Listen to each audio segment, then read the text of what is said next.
Hey, this is Russ Wayne with Roll Public Radio. We're playing Delta Green. This is Star Chamber, written by Greg Stolze. This is also part of Working Group Icarus, a episodic campaign in which case Delta Green agents are dragged from one published scenario to another one. Yeah. So, curse this ludonarrative convenience! Basically. So first off, let's do a vignette or two. So Zinchenko, Special Agent Zinchenko, after the events of Sweetness, a scenario in which they managed to find the Mythos thing and stop it, but at what cost? Smash it with a hammer. We'll say the legal ramifications of that event have not quite caught up to you. You are since you are on administrative leave because so you're no longer an active duty FBI agent. So I can't just bring a gun everywhere legally. It doesn't mean I don't have one. Yeah, you have one. But you can't bring it on the plane anymore without sneaking it on board like everyone. Unless it's Arizona. And then they give you one when you walk on. So, what do you want to do as your vignette? What are you doing in your downtime? Basically, it's probably going to be Delta Green trying to get a hold of him because he's going to be, weirdly enough, isolating with his new pet gun, sitting on the outskirts of Lubbock, Texas. Are you already gun fondling? He's been through some shit, man. He's down at 22. That's the thing. Delta Green does not have anything for you to do as of right now. This is downtime. What are you doing in your downtime? In the downtime, he's literally after... there's an incident in his home life where... his wife gets really pissy, obviously, because he's been put on administrative leave from the FBI. She does not know about Delta Green. She's wondering where the fuck he was for the past few weeks. Why he suddenly shows up with bloody clothes, gunshot wounds... Once again, reeking of alcohol. So, are you trying to repair bonds with your wife? No. Okay. Right. Instead, it's going to be some weird incident where I blow up at her because I think I did burn a little bit of bond. Well, let me remind you of the possibilities. One, you can fulfill responsibilities, try and mend those bridges. Go back to nature and just kind of spend time to yourself. Establish a new bond. Go to therapy and either lie or tell the truth about it. Or are you from Texas? Because he is from Texas. Oh, that one's out. Improve a stat or a skill. You don't believe in that. Or study the unnatural. I think your wife's probably more attracted to you because you came back feeling terse, alcoholic, and covered in gunshot wounds. Well, I was going to say, after some weird incident involving... You don't know that. You could be from Austin. After some weird incident involving a lot of screaming, yelling, a marital aid going to garbage disposal, which is then lit on fire, she is kindly invited not to come back for a while. Okay. So while living out of his car... Yeah, that's the damage you've done to your bond. So, yeah. So while living... Did you lose points from your bond? I'll voluntarily lose points from my bond for that one. All right. Lose 3 points. That sounds pretty bad. It's pretty horrible. You could just be role-playing the damage you caused by projecting insanity. Are you divorcing your imaginary wife before our eyes? And then, it's getting better. What He's going to kind spend of sound does America right now it's a trial make garbage disposal? You go ahead and tell me later, okay? So, at this point, though, he's going to be studying the unnatural. All right. Because he did come into contact with another consciousness. That will heal the marriage. He's studying another consciousness, if you know what I mean. Unconsciously, it's meditation. Consciously, it's him getting in a very, very dark place in the outskirts of Lubbock. Okay. Occasionally, the gun lifts up, and then it drops. Then it lifts up, and then it drops. And then he mutters something under his breath that he muttered earlier, and it made sense then, but now it doesn't. All right, so here's what happens. As you're contemplating lifting your gun, you hear a friendly voice from out in the darkness. Hey, brother, you got a light on you? You turn and you see a old man with a friendly face. He's got a cigarette, and he's like... Shove the gun underneath the coat? Yeah. Fumble for a cigarette, He's on your property. Kill. No, this is on the outskirts. This is it's like technically on probably some rancher's property. They don't give a fuck, or probably cotton farmer out there, because the peanut farming business went to shit. Anyhow, gradually fumble for like a little, local store lighter because for whatever reason I started carrying those. Role-playing Hell or High Water. Yeah. I'm down for that, actually. Yeah, that movie's great. Oh, my God. Okay, here.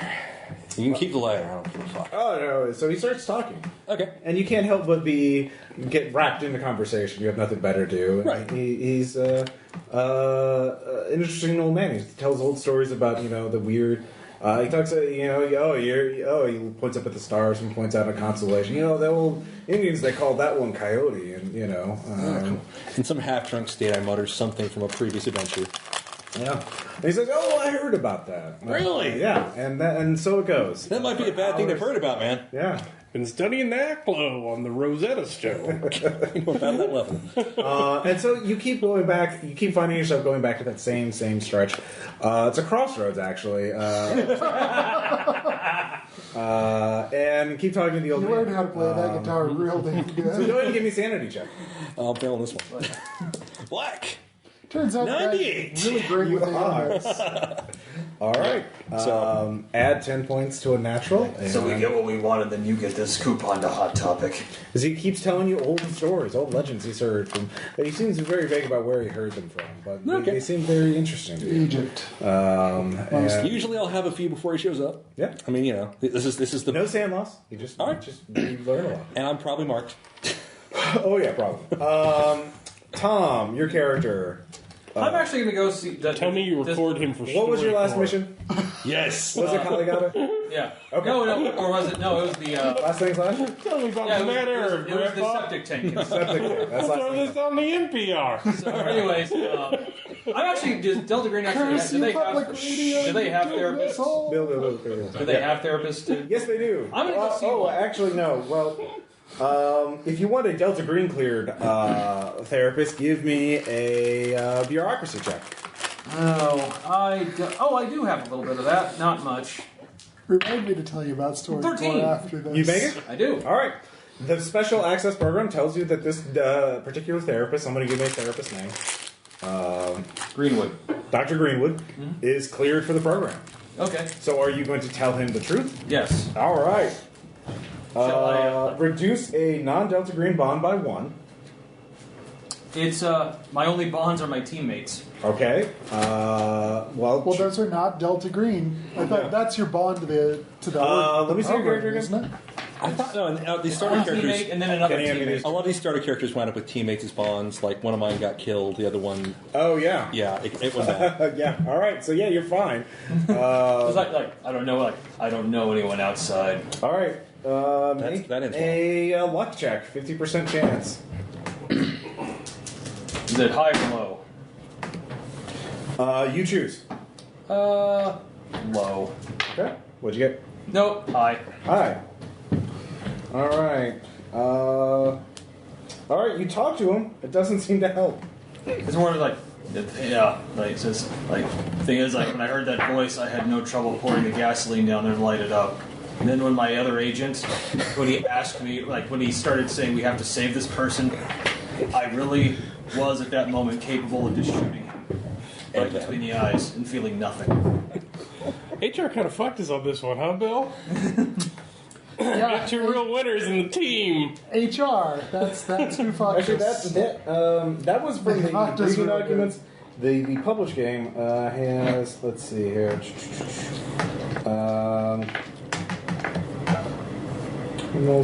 Succeeds. Yeah, go ahead and if your therapist is describing natural events, oh, I see. Okay, so they use a. We'll just use this for now because I don't want to reread this. We'll use the briefing documents version because they changed it slightly from the briefing documents to Delta Green, the agent handbook. All right, so that we take care of that. You talk to the therapist. It doesn't seem to help. Because I'm being, I could still do it. Yes. You're still cleared for the special access program. And then one day, all of you are contacted for a special mission. You are all to fly to Chicago. You are called in by your control officer, who has arranged for all of you to get paid leave to study information extraction techniques in Chicago. Your plane tickets are paid for. Your bosses are placated or Hosted by the Chicago PD. Yeah. At undisclosed. It's Texas. I leave my hand under a rock. It's perfectly natural there. Yeah. Yes. Have a scorpion guard it. Right. No, they're cool with that. This is a safe situation. No weapons are necessary. You're not going to be in the field. This chick goes all like bullshit. You are picked up at Midway International Airport. You are drive to Cicero Avenue to a 4-story brick factory. No signs on it, fenced in behind barbed wire, and the building is dark. We manufacture happiness and dreams. You're driven in. There's clearly a Special Forces operator driving the SUV that you're all in. Your control officer is in the shotgun seat. He explains this is an interrogation facility, disused at the moment. You're going to have to get the truth out of some tough customers. So you're all brought into the building. You see there are 8 guards, all are carrying AR-15s. All of them, by your body language and demeanor, are clearly Special Forces operators. I totally could recognize that. Yeah. There are 4 prisoners. They arrive individually in casual clothes, but they're all nervous. They're not in cuffs, but each arrives in a windowless, unlabeled panel van. Those 4 are the survivors of Operation Tiger Island. It went down last May in Myanmar and the Shan State near the Thai border. We have reason to believe that one or more of them may be in league with a corrupted gang of regional natives called the Chocho or Chauchua. Whatever. We're keeping the survivors separate for now. Go through their stories of what happened. If it doesn't add up, let them cross-examine one another. There's no love lost in them, so it's probably going to shake something loose. Even if you can't find out exactly what happened, make the call as best you can. Wait, let them cross-examine each other? Yeah. That's a unique technique. If you can't find out exactly what happened, make the call as best you can. This leak may be ongoing. The only recent assets we have in the region are 3 of these 4. Plus side, no matter what you decide, you keep your hands clean afterward. Just tell me who's at fault and what you recommend we do about it. We'll take it from there. Do you have any questions? If not, I have other duties to assign. Great. We get occasional. Have we read the briefing documents? He hands you them at this time, and we read. Okay. Yeah. So the important questions are: Did anyone from Tiger Island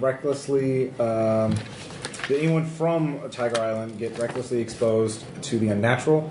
Or expose the unnatural, release it or anything. 2, is anyone from the task force under the influence of occult forces?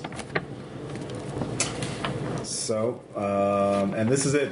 There will be no gathering evidence at the site. We cannot access it for reasons that should be obvious. So, what are the parameters again? What's number 1? Did anyone from Task Force Tiger Island recklessly expose the unnatural? And 2, is anyone under the influence of occult forces?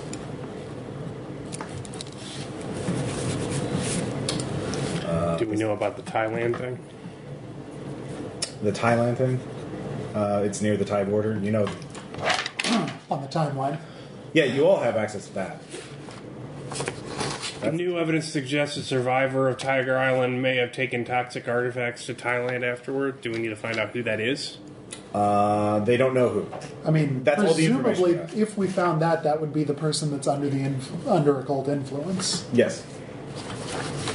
Yeah. Well, you can make that assumption. I'm not, because that's your job to make that assumption, to make that judgment.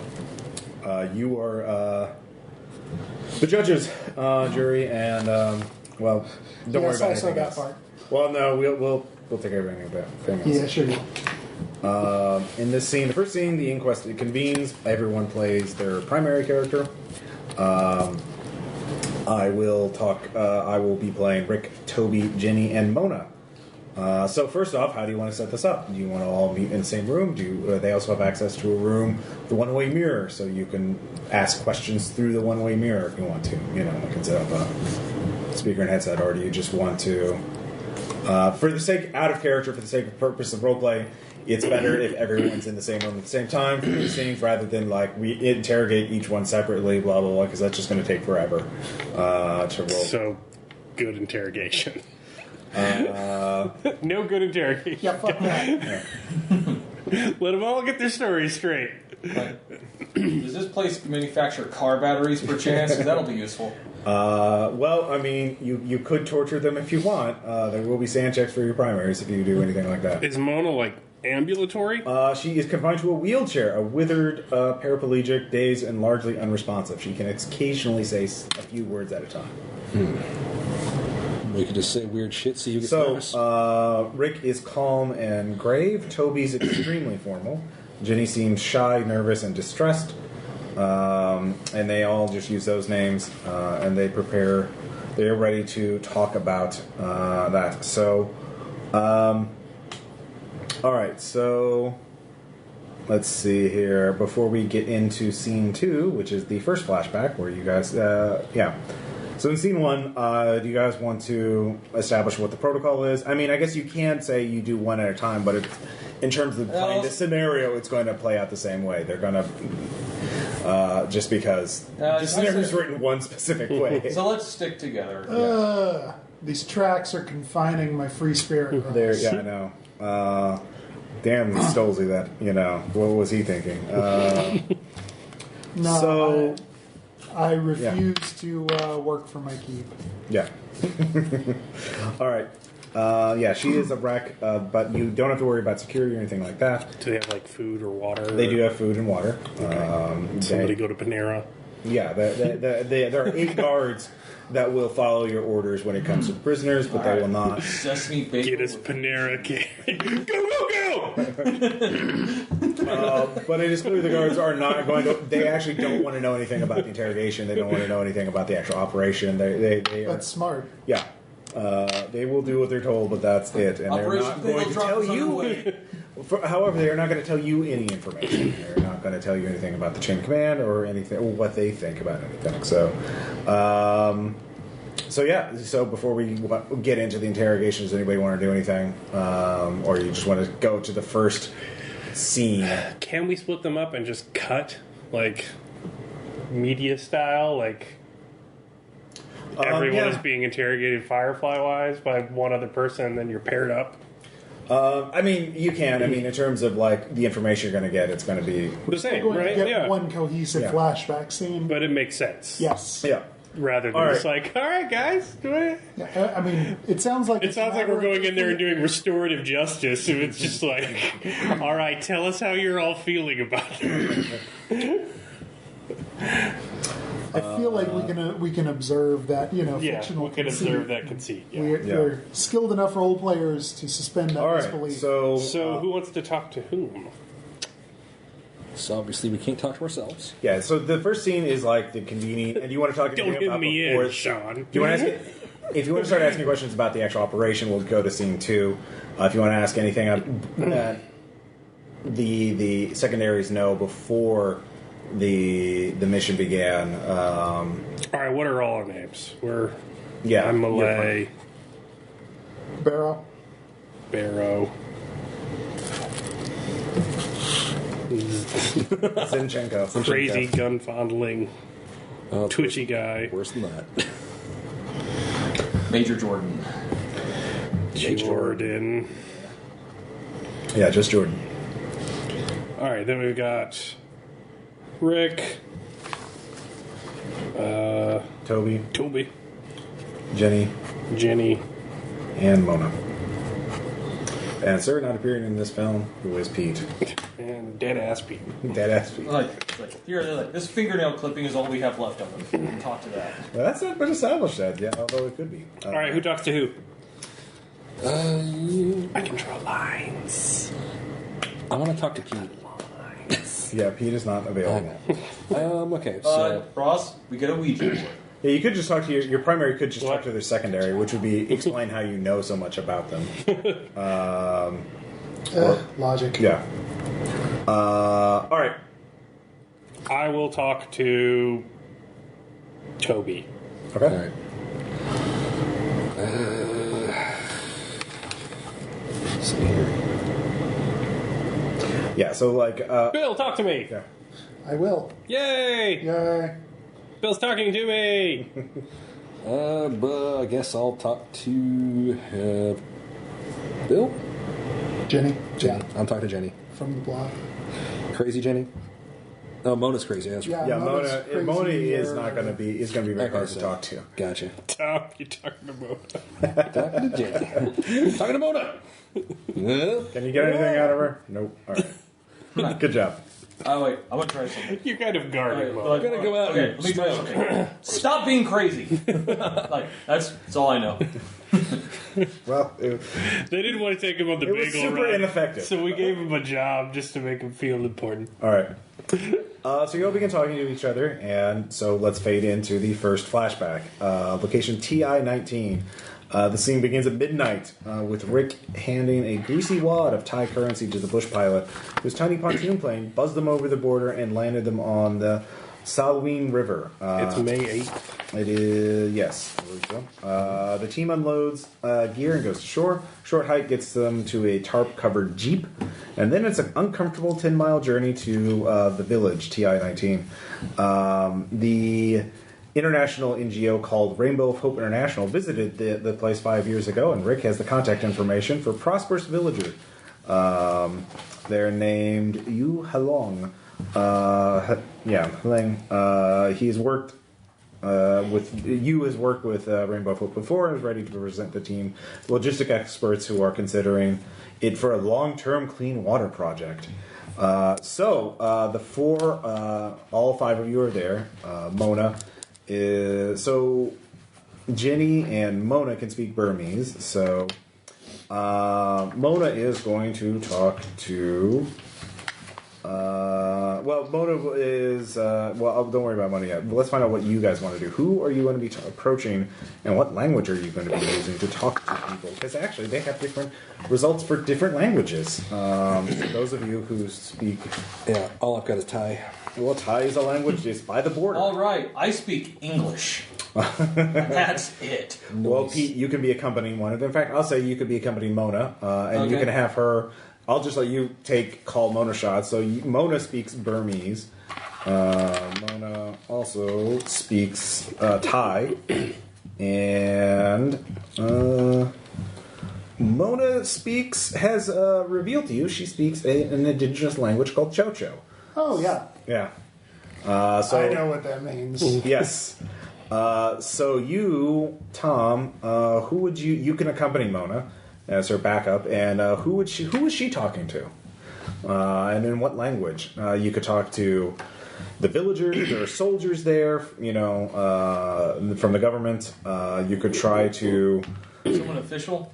Like that? Yeah, like a soldier. Yeah, like an officer or something like that. Yeah, I think I should team So, with you. what language was Mona speaking? The local language, Thai language, to know the cultural differences. In this area, Thai is the language of criminals, refugees, and homeless romantics.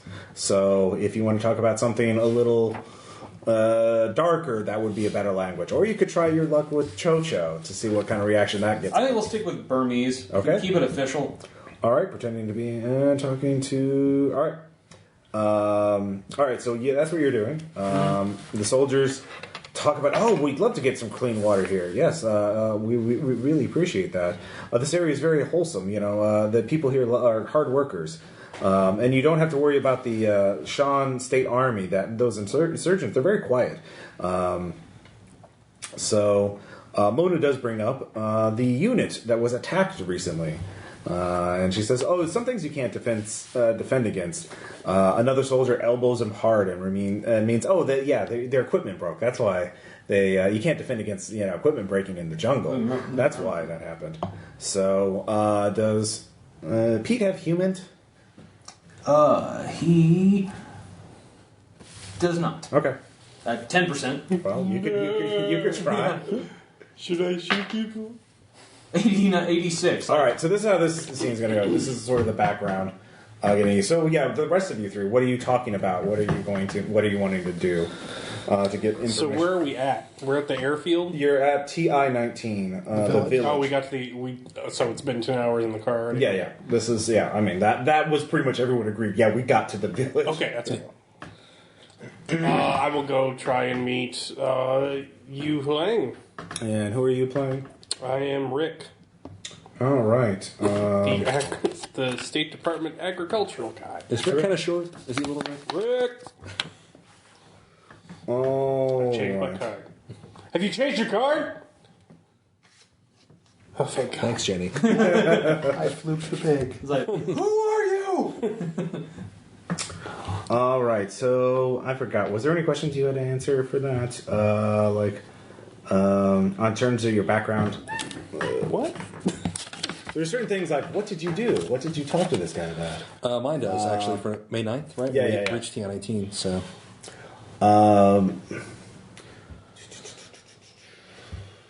Tells me I have a conversation with him. I'm Yep. gonna go do that. Oh, yeah. You do. I go talk to So him. you go off by yourself and have that. Was there anything else you did in the village? Yeah, those two meetings. Mona also goes off by herself to have a meeting as well. But do you do anything else in the village? Does does Rick do anything else in the village? Does he talk to anyone else other than you alone? I look for drugs. Okay. So you can speak Thai? I don't know. I think I Yes, it is spoken Yes, by I can Thai. speak All Thai right. and So- French. All right. You're just talking to villagers, or are you going to talk to soldiers? I am talking to soldiers. Okay. All right. They pretend not to when you approach them. They say, "Oh, they pretend not to know the language." You can give me a human roll. I make it. Oh, they're faking it. They're obviously. You just need to get one by himself so he doesn't look bad. Because knowing Thai means you're a bad person. It means you're corrupt. So you can bring in, you eventually find one by himself and you start talking to him. What do you want to talk to him about? Do they have any of that good designer shit?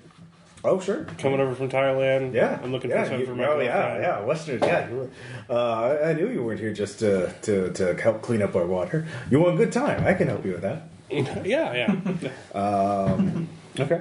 We are horrible people. You're not even giving a shit about the mission. I'm building something for Rick to lie about. Oh, okay. All right. For when time lights don't match out. Because I was trying to score drugs. I'm a soldier before I went to go talk to you, Lang. Okay. So if you had something on your equipment sheet on the second page, I have a fat wad of assorted currencies. Yeah, you could trade. Yeah, you buy some drugs. All right. Hello, sir. Would you like to trade these currencies for... It's a money unit. It's a money unit. All right. Noise. All right. So that's what he was doing. What is the exchange rate So tell me, what are you doing? I'm going off of what I've read here. Basically, after eyeballing Mona funny for walking off and insisting on talking to somebody alone, a Burmese military officer, and after eyeballing Rick funny for going off and talking to some other people, and eventually Wu Shang, or how you want to say it, Yu Shang, I don't know. Basically, it doesn't really specify. So instead, I'm going to try to find somebody that speaks Thai. All right. Somebody who's probably not one of them damn dirty chochos. All right. So you're trying to figure out who the chochos are? Trying to figure out who is not a chocho. Because I hate chochos. All right. Let's see here. You don't know. Well, that's the thing. You're not sure. I'll talk to How are you people. going to try and figure out who's a chocho? I'm going to try to talk to people in Thai, and then just kind of feel them out. See, I'm not going to mention anything specific. I might. Are you talking to? So you're talking to a random villager? Villagers or soldier like Are people. you a chocho? You have to tell me. To tell me. You're a chocho. If they pose, it's up. All right. Basically, I'm looking for anybody that might also know something about UWSA buddies. Something involving an incident that I heard about recently. Okay. Some of Rick's buddies. The incident. Something about some kind of weird attack close to the border. Because I know about that apparently. So I'm going to be. You're speaking. All right. I'm speaking Thai, but it's guarded inquiries. All right. So you talk to a few men that are hanging around. They say, "Oh yeah, we know you Americans. You want a party, huh? You know us, a whistle and a tickle." Yeah. There's a bar up the street. It's free of unsavory types. It's savory types. Unsavory types. You mean like the what do they call it again? Well, are you saying it? I'm not going to say it out loud. I'm going to see if I can get them to say it. Give me persuade. Okay. I'm going to fail this. Oh, I got a 50. Cool. Yellow. 22. Oh, critical success. I want to manipulate the fuck out of these people. Colonialism, ladies and gentlemen. Fuck yeah. Oh, oh, I get it. You're CIA. Of course. Yeah, no, it's fine. It's fine. You're CIA. You're good. In town, T-minus 30 minutes before you get blown. They're monsters. Wrong kind of village. All right, so God, it's like an Aaron record. No, she's they're confiding in them. They're monsters. No, this is a good thing. I'm not destroying the entire team and then blaming you guys for it. Okay, let's be fair. That's like We have a few scenes left for that. right. So, no, I mean, didn't you Americans learn your lessons back in the 60s and 70s? You know, There are chocho in this village. You have to be careful what you say. The person gives you a few names. cool. I will make note of that and try and scribble it down in my best ciphers or whatever they're called. Yeah. There's something happening over at the hill. There's an ancient temple there. There's something going to happen there. Really? I might have to let. Yeah, some soldiers were killed there. Really? Near there. Is that weird the thing? You know? Yeah, there was a high priest who was coming to conduct a ritual at the temple. The soldiers came across and killed him, but not before the priest did something to them. Called up an unseen offender that tore them to shreds. So that means he's not on the registry. All right. Yeah. All right. So now I gather this information and be ready to, All right. I blackballed that as a high school ska band. So but Bill, I did use it as a superhero name in City of Heroes. There we go. all right. Unseen that game. offender. And then the mods made me change it. What is Ginny going to be doing? Well, first off, so since given the previous briefing, and I already have this suspicion about the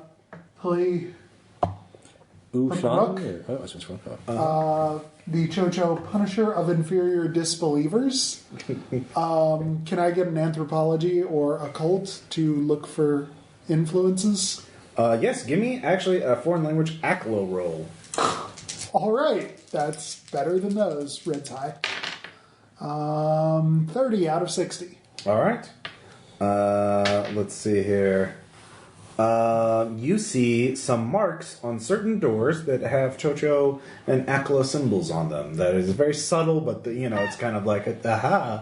If you know what's what, this house is down to... You must read this much ACLO to ride? Yes. So you identify some either Chochos or some Chocho sympathizers.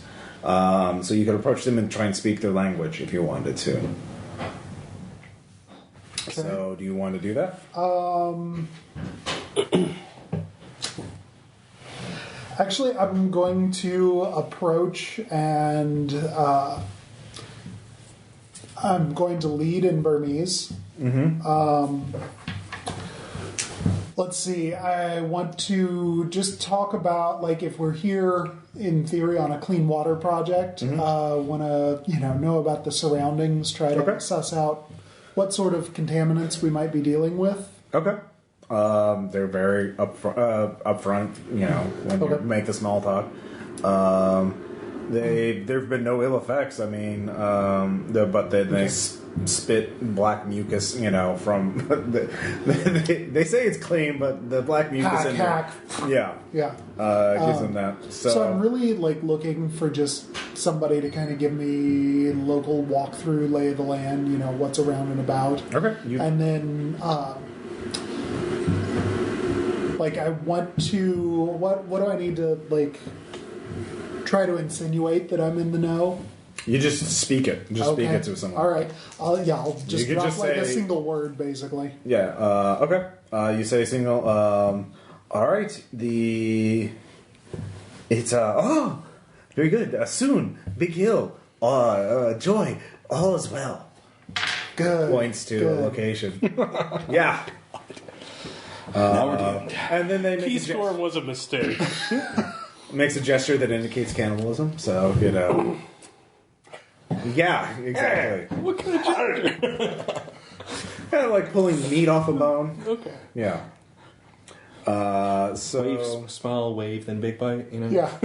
Hello. Let's hear. Give me a Something weird about Hawaiian shirts. when another villager, the villager, you say, "All is well."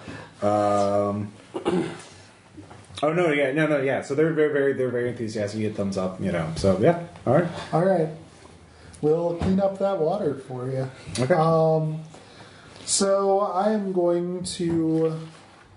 Now also that Chocho is the local language, but Aklo is a higher, more important language. Yes. To them. So, all right. Yeah. Are you doing anything else? It's also the brain melty language. Yeah, it is. And I know that rather intimately. All right. So. All right, that's fair. I will share this with Pete, Rick, and Mona. Fuck Toby. Wow, really? All right. So Tom, you guys, Mona's there. She comes back from her meeting. She says, "Don't worry, we're clear to go on. We'll know where to go next. We'll get some support." All right, I need everyone to stay back from Yu Huang. Okay. He's our best chance of getting information out of these people, and you're all going to spook them. We need to especially leave Toby out of it. Wow. They really stacked this against Toby, didn't they? Awesome. It's not your fault you're an ass. Yeah, so Mona tells you that you need to go to the location you now know as TI-20. And she got directions to get there. And don't worry about the local military. They won't. They'll leave us alone if we encounter any patrols. I got to talk to you first Okay. before we leave town.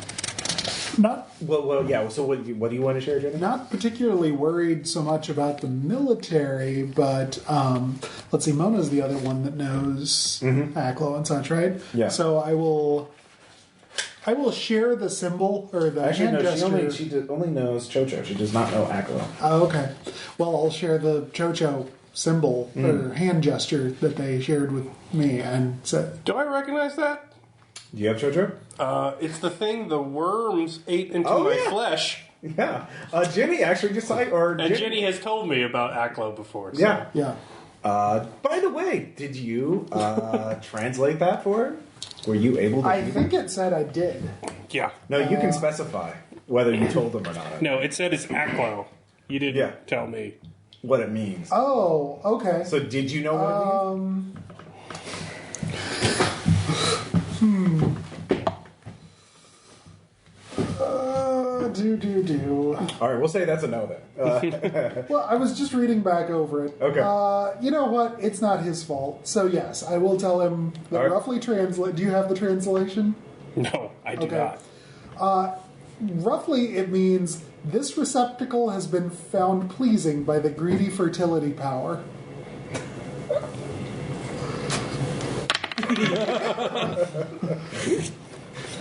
I somehow make that. Okay. Seriously? I decide it's flattering. All right. So the four of you are talking. We're going to try to bro it It's up. the no Toby club. Yeah. So they speak this language, huh? Okay. So you lift, right? Yeah. All right. Yeah. Thanks. Anyway, you really got to keep Toby and Dumbass away from the meeting with you. That seems redundant. Who's dumbass? Because I thought Toby was dumbass.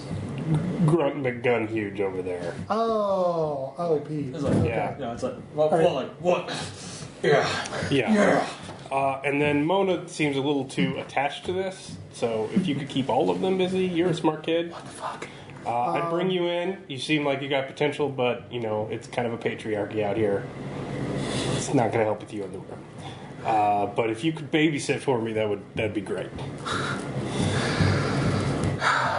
You'd be less of an ass if you weren't kind of right. Okay. Or you'd be more of an ass if you weren't kind of right. Also, when we drive back, you need to be in the car with me and Mona. Okay? Seems legit. Yeah. All right. You got that? Yeah. Go Team Brick. All right. Like, what'd I miss? Oh, actually, one more thing, okay? Sorry. This could kind of prove you can play with the big boys, okay? So I'm going to give the drugs to Mona. Okay. You got to get that in Toby's bag. But somewhere where he's not going to find it. Wait, so you're telling Mona to do I'm that? telling Mona to put that in Toby's bag. Okay. I'm Jenny. Pizza. Oh, sorry. I'm telling Jenny. Yeah, I'm Okay, you're telling Jenny. Yeah, you need to put this in either Pete's or Toby's bag. I don't give a shit which. Just remember where you put it and tell me later. Okay. Okay. All right. Okay. So back to the interrogation. Now, all this that's what actually happened. So now we're going to find out what the interrogators find out. Tom will be one of the primary interrogators, and let's have Kayla be one of the primary interrogators for this scene. Sean and Bill will play their secondary characters, Toby and Jenny. Oh, fuck. So Time to bicker. all right, so Caleb, you can start it off. Walk them through up until So I'm with both of them, this is back in the interrogation. So, but I'm with Toby and Jenny. yeah, you're playing your primary character. Yes. Yeah. So I'm Jordan. yeah, so yeah, you can. I said I was talking to Toby, so Yeah. that's good. So you two are the interrogators. You need to find out what happened before the firefight happened. Jenny, Rick, and Toby all agree after their initial gathering information. Mona told them Mona went off on her own, and she said she was going to speak with Burmese military contacts. And let's see here. So you could lead off like, what was your mission? What were you trying to accomplish? Hey, this is your first real cross-examination. Who do you want to talk to? Talk to Toby. All right. So Toby, Yeah. I'm Miss Malay, by the way. It's Okay. good to meet you. Wish it could be under better circumstances. In your own words, what was your mission in Myanmar? Actual mission or what somebody decided to make it? We're all briefed here. Thank God. So, Jenny is, oh! so you know what Operation Tiger Island was supposed to be. Yes, I need you to be as candid as you can about your mission. Well, Start on the night of May 8th. So it's my understanding you fly in from a bush pilot over the border. right, just overnight, fly in, get to, TI-19. Then reports have you roughly 10 hours to the village, TI-19. Just, bit of a long drive, but we finally make it. So, in your estimation, what was everyone doing once we arrived? Can I make a quick roll to see if I ever found the drugs? We don't know if the drugs ever got on you yet. Yeah. Sure, okay. Well, best I can If you tell. don't mention them and they did get on you, you're lying. Which is interesting. That's all I'll talk about. Be vague. Well, best I can tell, everybody wandered off to do their own little lone cloak and dagger bullshit. Really, it seemed like they were kind of fucking around, like, oh, we have to make sure. And let's be honest, you were briefed. You're briefed. You're totally briefed on this. Yes, Toby, what do you mean by cloak and dagger bullshit? I need you to be specific. You see, you talk to a few people, you can tell there's clearly some of this cho-cho shit going around here, right? They're not people. Okay, what do you mean by cho-cho shit, Toby? You said you were briefed. Yes, I have been briefed, Toby. I need you to be specific. Human to see if you know what the fuck cho-cho are. Human? Okay. Yeah, I want to see if Millie actually knows about this. Okay. Really fully knows. Black. That is a 43 out of 60. No, she doesn't know. Oh my god. What? Holy shit. Oh god, we're getting burned. They're gonna fucking burn us. That's up to you. Oh my god. Toby, to be clear, I just got off a plane here. If anyone's burning you, you did it already, and I'm here to see if you did it already. It's not up to me. So here's when you did cloak and dagger bullshit, according to all your friends, you have a little problem with these cho-cho people, and you may be a little vocal about it sometime. So was your cloak and dagger bullshit walking into the village and telling everyone you were a secret CIA agent? Because that's what they're implying that you did. Wow, it's really And funny. frankly, Toby, if I were you, I'd make sure that if anyone was getting burned, it wasn't me right now. Well, first off, I want to tell you one thing straight off. You can put me on a lie detector, but what's that worth? You see, I never said I was CIA. If somebody wants to assume some shit, that's on them. So, someone assumed that you were a member of CIA. Who is this person? Who were you speaking to? I just asked around about, hey, I'd like to go have a drink somewhere where I don't have to worry about some people that, might be down to some really horrible things like, I don't know, cannibalism?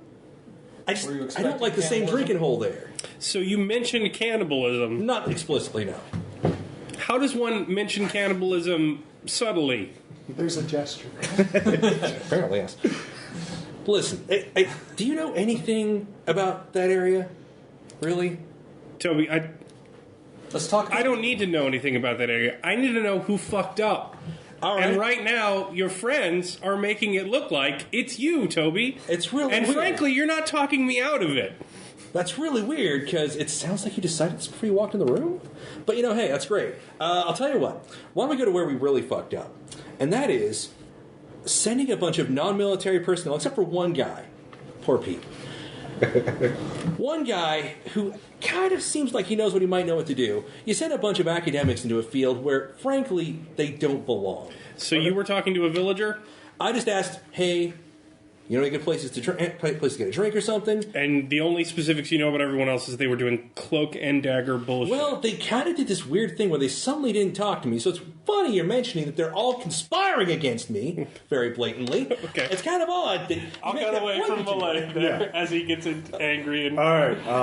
And I'm not holding anything back, so you can human all the fuck you want. All right. So meanwhile, Jordan is interrogating Jenny.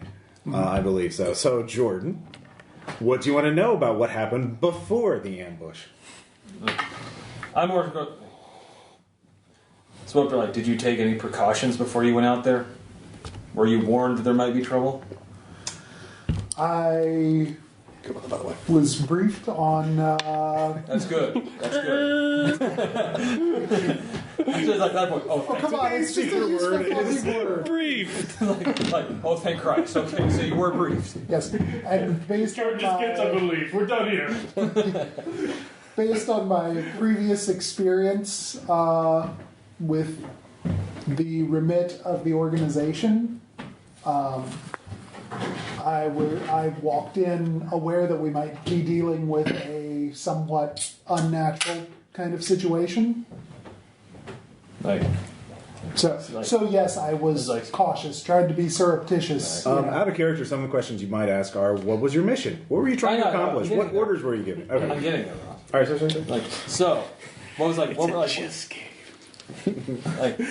tell me, what was the operation according to you? We were investigating an incident with some soldiers who, I guess, some report filed on it triggered something in a database somewhere, and we were investigating possible involvement of the Chocho community. Who did you talk to? I talked around generally, tried to. I don't remember his name directly. He wasn't, they were not figures of importance in the community. At first I was just trying to figure out, was there actually a Chocho presence in this community? How was unit cohesion? Did you trust your other agents? This will never backfire ever. A good team is only as good as much as they trust each other. How was your opinion of the team going in? Said no one that don't agree ever. The team in general, fairly strong. Why fairly?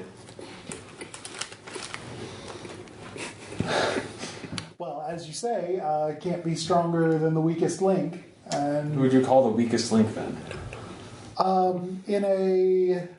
In a situation requiring a certain deftness and care, like this, I would probably point the finger at Toby. He kind of went in a little loud. I see. Loud as in shooting his mouth off? Or loud as in, what do you mean loud? Just Unsubtle. I'm pretty sure that the native groups he was talking to twigged to him within the first half hour. So you're pretty sure it was his fault. Done. All right. All right, but Delta Green, thorough and intelligent. going back. As I walk in, you shoot him directly in the head. No problem. Like, we're done. It's all good. I really love how this is actually Fiasco Yeah. just being played in Delta Green. Well, what happens next is, as you continue talking, the person with the most coherent recounting of the ambush happens to be Toby. So we're going to be playing Toby's version of the event. And so, let's see here. So for Toby's tale, scene 4, everyone's going to get a card that explains what their character is like during this scene. So in Toby's tale... So Toby talks the most, and that's the new narrative? well, this Because is... he's blabbing about, and now That's we're a, Because he's pissed off because everybody just threw him under you're the fucking bus. If I have learned anything from this election cycle, it's that is how reality operates. Tom? So these Why are reality works. these notes... kind of plan on playing it that way anyway, so we're good. Yeah. So this is the so as you continue on, it becomes clear from all your interrogations that the group, after Mona had her private meeting and Toby or Rick had his private meeting, that they all disappeared and they all left the village and went up towards TI-20. Is that where I met? I need to meet you. You met. Okay. All right. Okay. Yeah. So We can go back to that. Well, yeah. In fact, let's do that right now. Okay. So you met with you, and he promised. Let's see. Shut up. Look at his sheet again. Yeah. How did your meeting go? With you. Let's talk about that. Let's see here. Does he? For one thing. Actually, why don't you answer these questions on your own? Just write down on a piece of paper. Did you receive anything from you? And if so, do you show it to the other agents? So put this on, just give me a note card and write this down. Are you going to help you hide assets in Thailand or just string them along? Fucking pronoun. And, yeah. Yeah, that's his first name. You are ooh. Yeah, ooh. Oh, yeah, we'll say ooh. Is ooh Chow Chow? Or just dabbling with them, playing them for fools, or what? So what is your opinion of them? And I can't roleplay this. We're just... Okay. That's fine. Yeah, because they're secret meetings. I mean, like, you can reveal this later on. Well, I mean, if you do get anything and show it to the if there's... I mean, this is kind of a dramatic irony thing. Yeah. Everyone knows. Okay. Everyone's like, but it's up to you. So actually, no, yeah, well, there's too many questions. Yeah, all right. Yeah, let's just role play it out. Yeah. So, what are my questions I'm trying to answer in the scene? How'd your How did I go? What did I get? Yeah. Do you show it to the other agents? And do I show it to the... Okay. So you got... Well, yeah. So how did your meeting go? All right, I will go meet you. Yeah. No, you... Yeah, you, good buddy. I give him a bottle of Bombay Sapphire Gin. Ooh. That's very nice. Yeah. So he gives you a gift, a necklace, that promises that he says will help you, will protect you against... well, it will... You need it. You need it. Oh, wow. Thanks. Yes. Very nice. It's a protective necklace. That's very nice. Yeah. It's a charming local costume. Do you keep that secret from the other characters? Yes, because I don't think anything of it. Okay. I think it's just him being polite and giving me a shitty bauble for my nice bottle of gin. So I tell him, here's how it has to go down. So we're going to do a poison pill.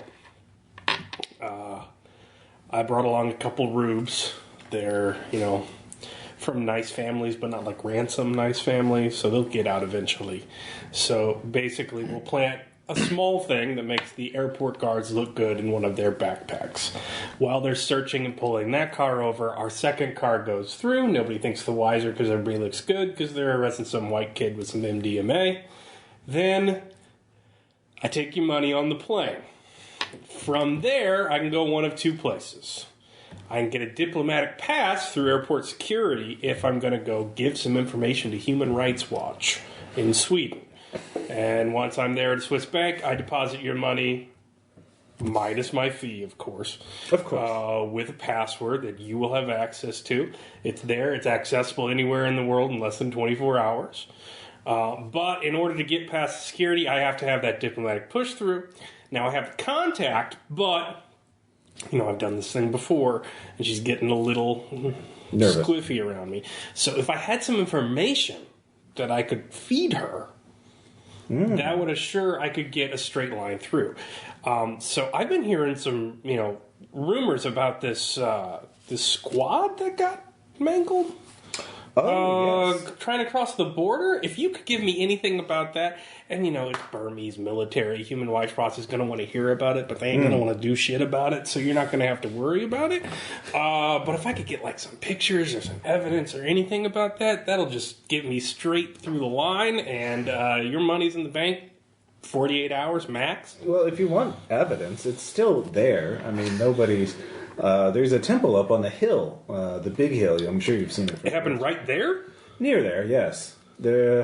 I'll say this. I try to. I mean, the Chocho, they're good customers for certain things, but they aren't unified. People don't realize this. They fight among each other too, and the soldiers got in the middle. But the evidence is right up on the hill. I'll tell you how to get there, and you can go and take your own photos or whatever. And I'm just a tourist. I'm taking a picture of the ruins, right? Yeah, of course.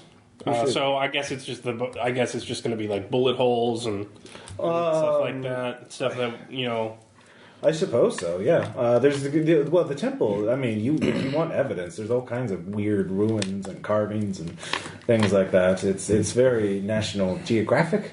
But very, very. I don't like to go there. I don't. All right, so I'll be able to find some stuff. Oh yeah, you'll cover me if. Yeah. You don't have to worry. I'm just taking tourist photos, right? Of course. And then that should get me right on through. Yeah. So, I mean, now it's just the money. I mean, I know it's a lot to put in a backpack, but I got my backpack right here, and. When you soldiers are going to be with me all the way until we get to the very airport. So you really got an insurance as far as you can get it with this kind of a deal. Of course, you have a trustworthy face. So how could I say no to that? Okay, so you get the money as well. So that's my answer to the question. Yeah. I heedlessly, not paying attention, throw shitty necklace into my backpack of 20 grand in associated currencies. And then I, make a deal to get them thrown a little bit in a Thai prison in order to get through and smuggle the money out. In the hopes that I get the evidence as to what the fuck happened. Yeah. You will... so that's Rick's angle. Yeah. All right. So that's what happened. That was more fun than writing it. Yeah. I'm sorry. This is a complex scenario. All right. So you meet. You eventually all met up. Tiger Island met up at the Jeep. How's everyone? Who's the first to show up at the Jeep? Me. All right. I'm there like one point. Like it's my job to protect these people. All right. You have a job to do. All right. Who's next? Well, Toby will probably show up later because he's not sneaking around. All right. He just talked to some people down at a bar. They assumed some stuff. Not my fault. Securing the Jeep, securing our supplies, making sure that everything's good to go. I will help him with that. Okay. And probably Mona or Rick, or Mona and Rick are last because they have their own errands to run. Let's see here. Because this is Toby's tale, he'll be talking differently, like he's actually competent. So as you're going up the hill, you all get in the vehicle. I understand. Well, folks, we're all on the same team here. Of course, we're all teammates. We're only as strong as our weakest link.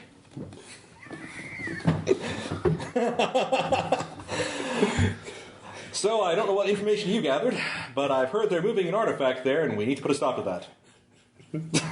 So Toby started he's fucking Captain America. Yes. What do you expect? As you're driving up towards TI-19, I give a sarcastic salute. a woman, a villager, jumps out of the brush. She has a broken nose, bleeding. She's shouting. Jenny can understand it. People from the village, they're in league with those devils, the Chocho. They're attempting to take the 7-locked devil box up the hill. What? Well, that's the translation. So, Right. so she points out, a path near the trail you're going up. So, do you all? Is anyone going to investigate, or? Jenny, what's she saying? Is that Thai or is it? It's a mixture of language. It's a pigeon. It's English, a little bit of Burmese, a little bit of Thai, plus a little French. So I have 2 of those. yeah, you all hear the word chocho, evil. So And what? Then I say something She's pointing about in a direction. unlock demon box, and Toby, in his own mind, just charges Actually, yeah, pretty much kind of just into the like brush. carefully pick up a couple guns, load them, put the safeties on, of course, because I'm a resolute soldier. And, well, folks, looks like it's time to move out. all right, so who's gonna go? Is there or is there not a Kenny Loggins song playing? It's like- There's about to be. Once we start running. Let's go. I'm ready. I'm with you. All right. I don't know. No time to What are skulk you about. doing? No time to skulk about. This is important. Some crazy bitch runs out of her hut screaming about a nonsense box, and you're good. What are we doing? No, we're here to build water. Like, what are you gonna do about this? Stay out of their customs. It's too late for that. And I charge forth. All right. And I'm right beside him. All right. After Tell me Tweedledum and it's in his bag. Tweedledee Tell me leave, it's in his fucking bag. All right. So you're planning God, the if we make drugs. that roll, it's gonna be so fucking funny. So the drugs are planted in his backpack. You two are staying behind them. Mona will stay with the larger group.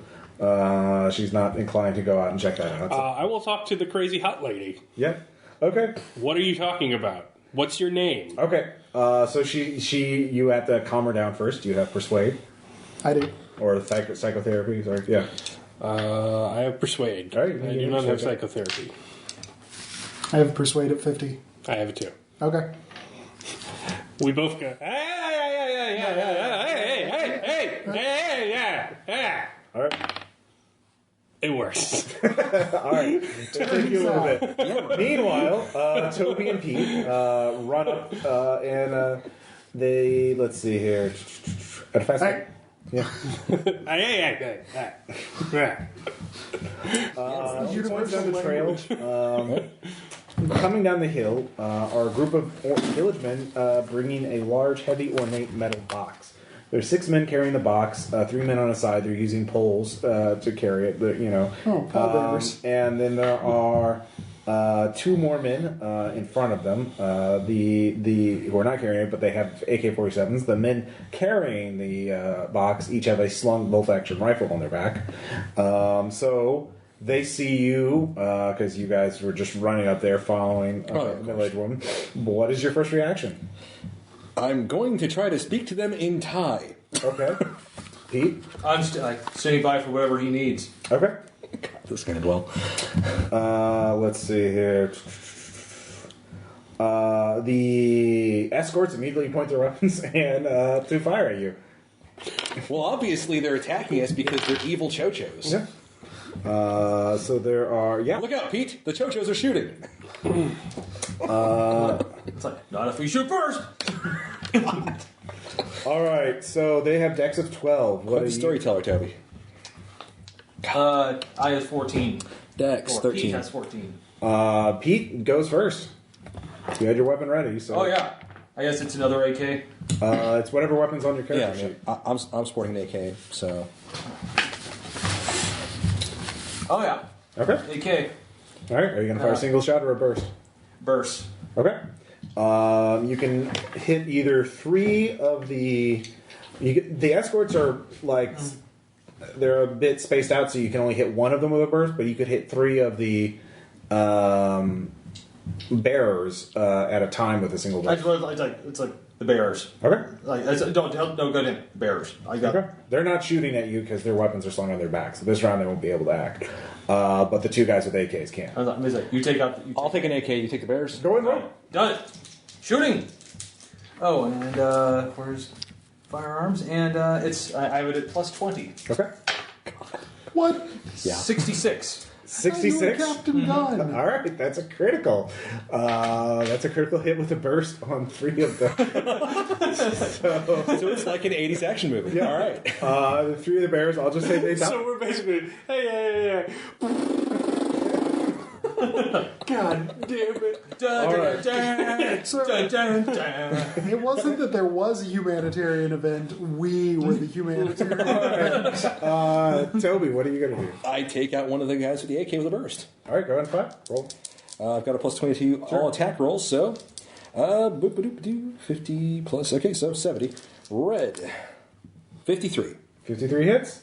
Go ahead and roll damage. All right, damage. Oh, well, you're using burst? Yeah, burst. Yeah, roll percentile for kill damage. Black. 05 out of 10% lethality? Yeah, that's I gun the fucker down like an action movie. straight up dead. This is yeah. So the other one's going to return fire on Pete. 41, that's a hit. And this is kill damage. This is how Pete dies. 12 damage. Do we have armor at all? It'll be on your character sheet. That's a hilarious question.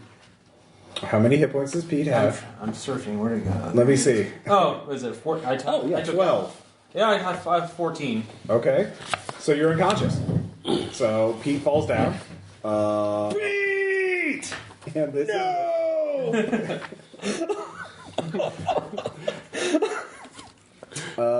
so let's see. Who the fuck started playing Run Through the Jungle? The box, because half its bearers are dead, slams on the ground. The lid knocks open, and a red fog, a red haze, starts pouring out of it.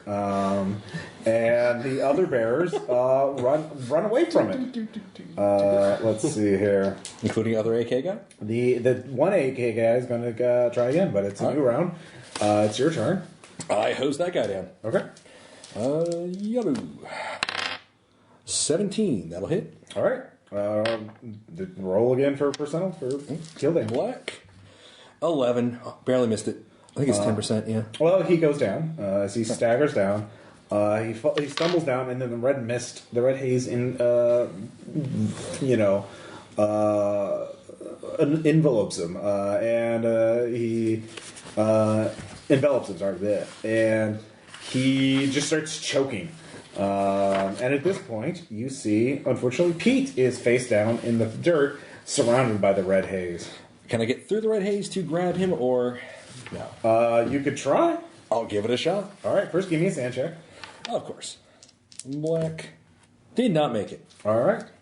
So that's going to be So did the guy just disappear? No, it's like it's getting too choked out. thick to see through.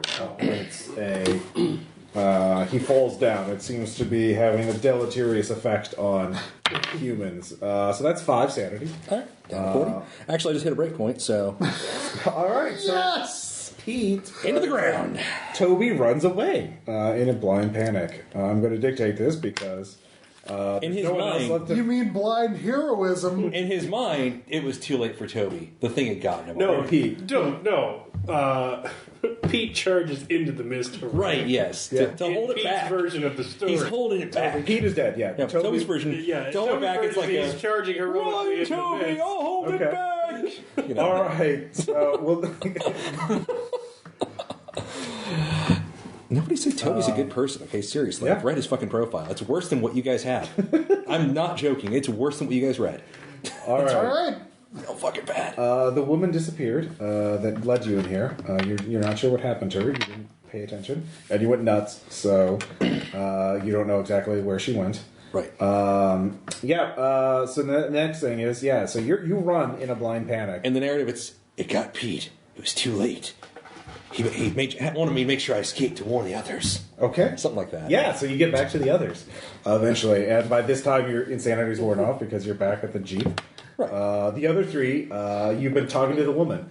Did we have some time before the gunfire started? Yeah, you did. Yeah. And she wasn't with you. She was with them. Yeah. So that's why.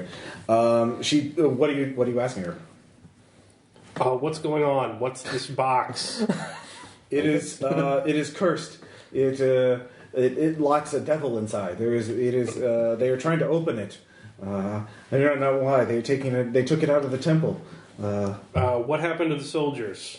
The soldiers, The Shan State soldiers. I don't know. Last week. I heard. Is that where they keep the box up there? It's at the temple. It's all at the temple. And so are there traps? Are there guardians? Like, what would have hurt guardians. someone? Okay, then how did these people get past it to get Those this are box? chochos. They know. The guardians work for them. And so why is it bad if the box leaves? Because they will open it.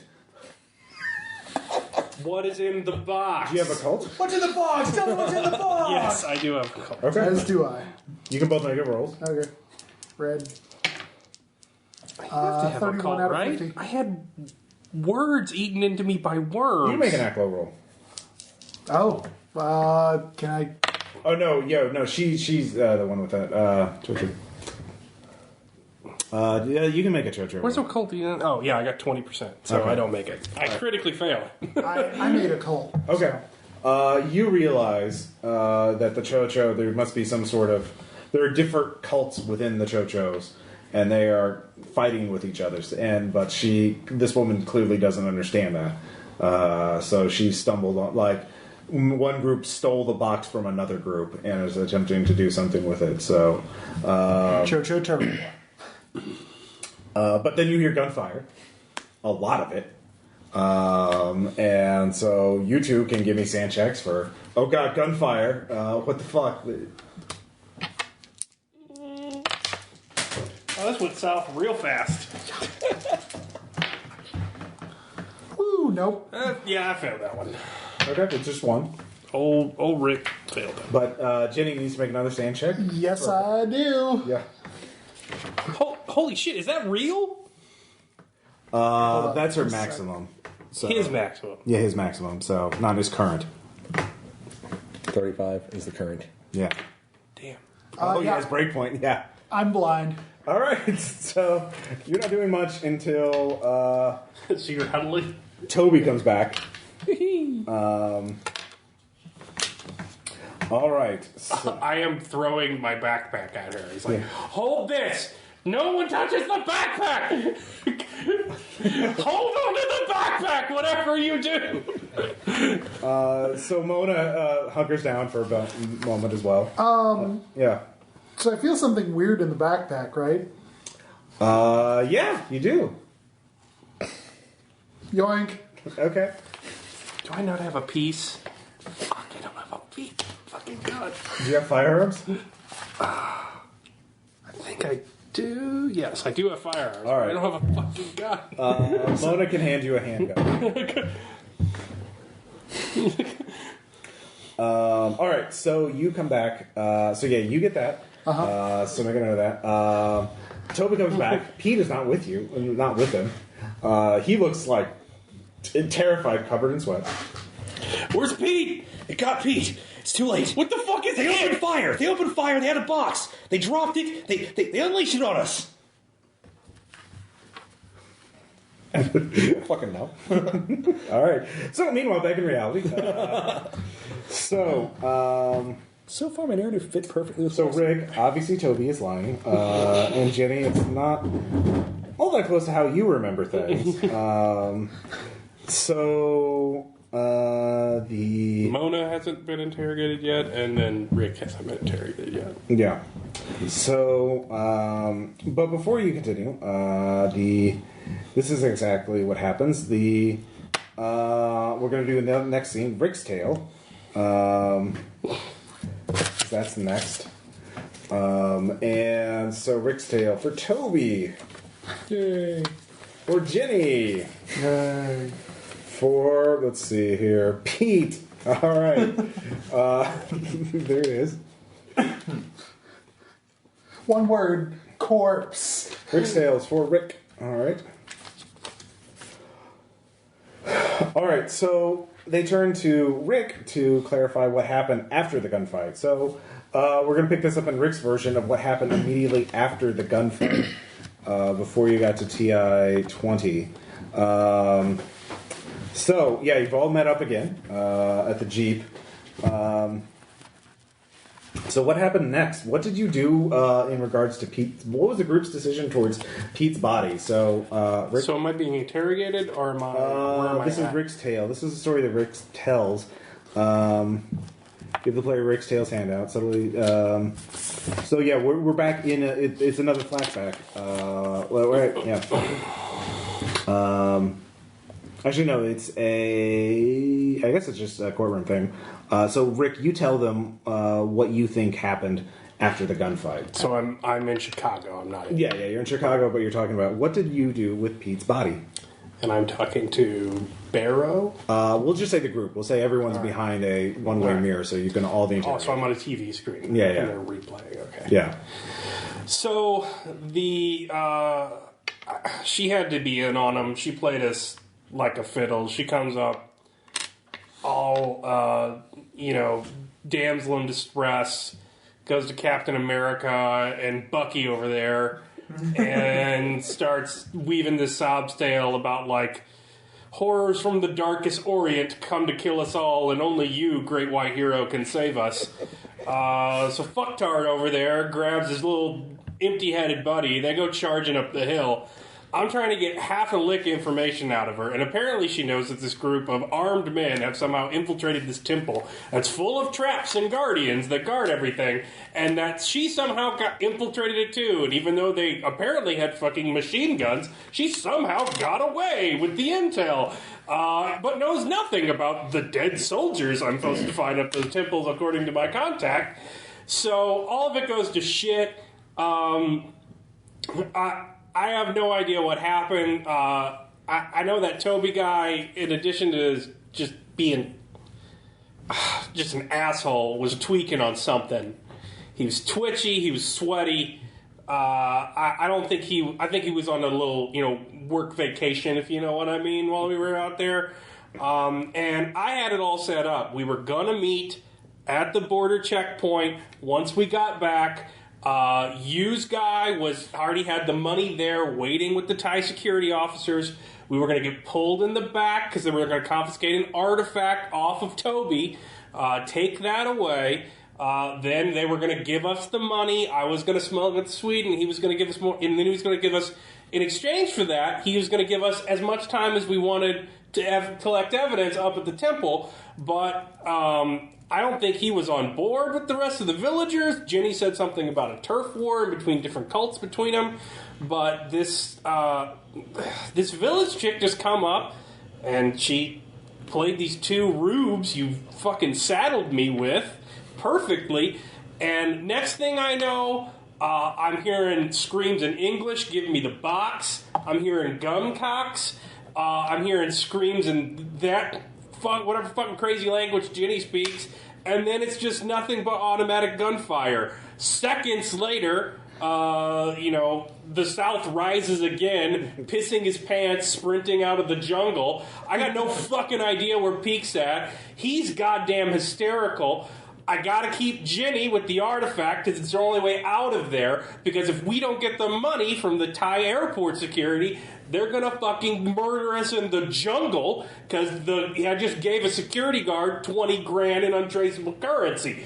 So I keep her with the artifact so we can keep that safe. I grab a piece from Mona and I try and run up there and see what the fuck's going on. All right, so let's pick up there. First off, do you have any the interrogators? Do you have any questions for him before we go back into the flashback, or is that enough? You seem really resolute there. Yeah. Wow. It's even more fantastic than the last tale I heard. Sorry. Yeah. Yeah. Malay would play that for you to let you know you're fucked. LA Confidential style. All right, so if there are no questions, we'll go back to the flashback. So it's immediately after the gunfire. Toby's shown back up.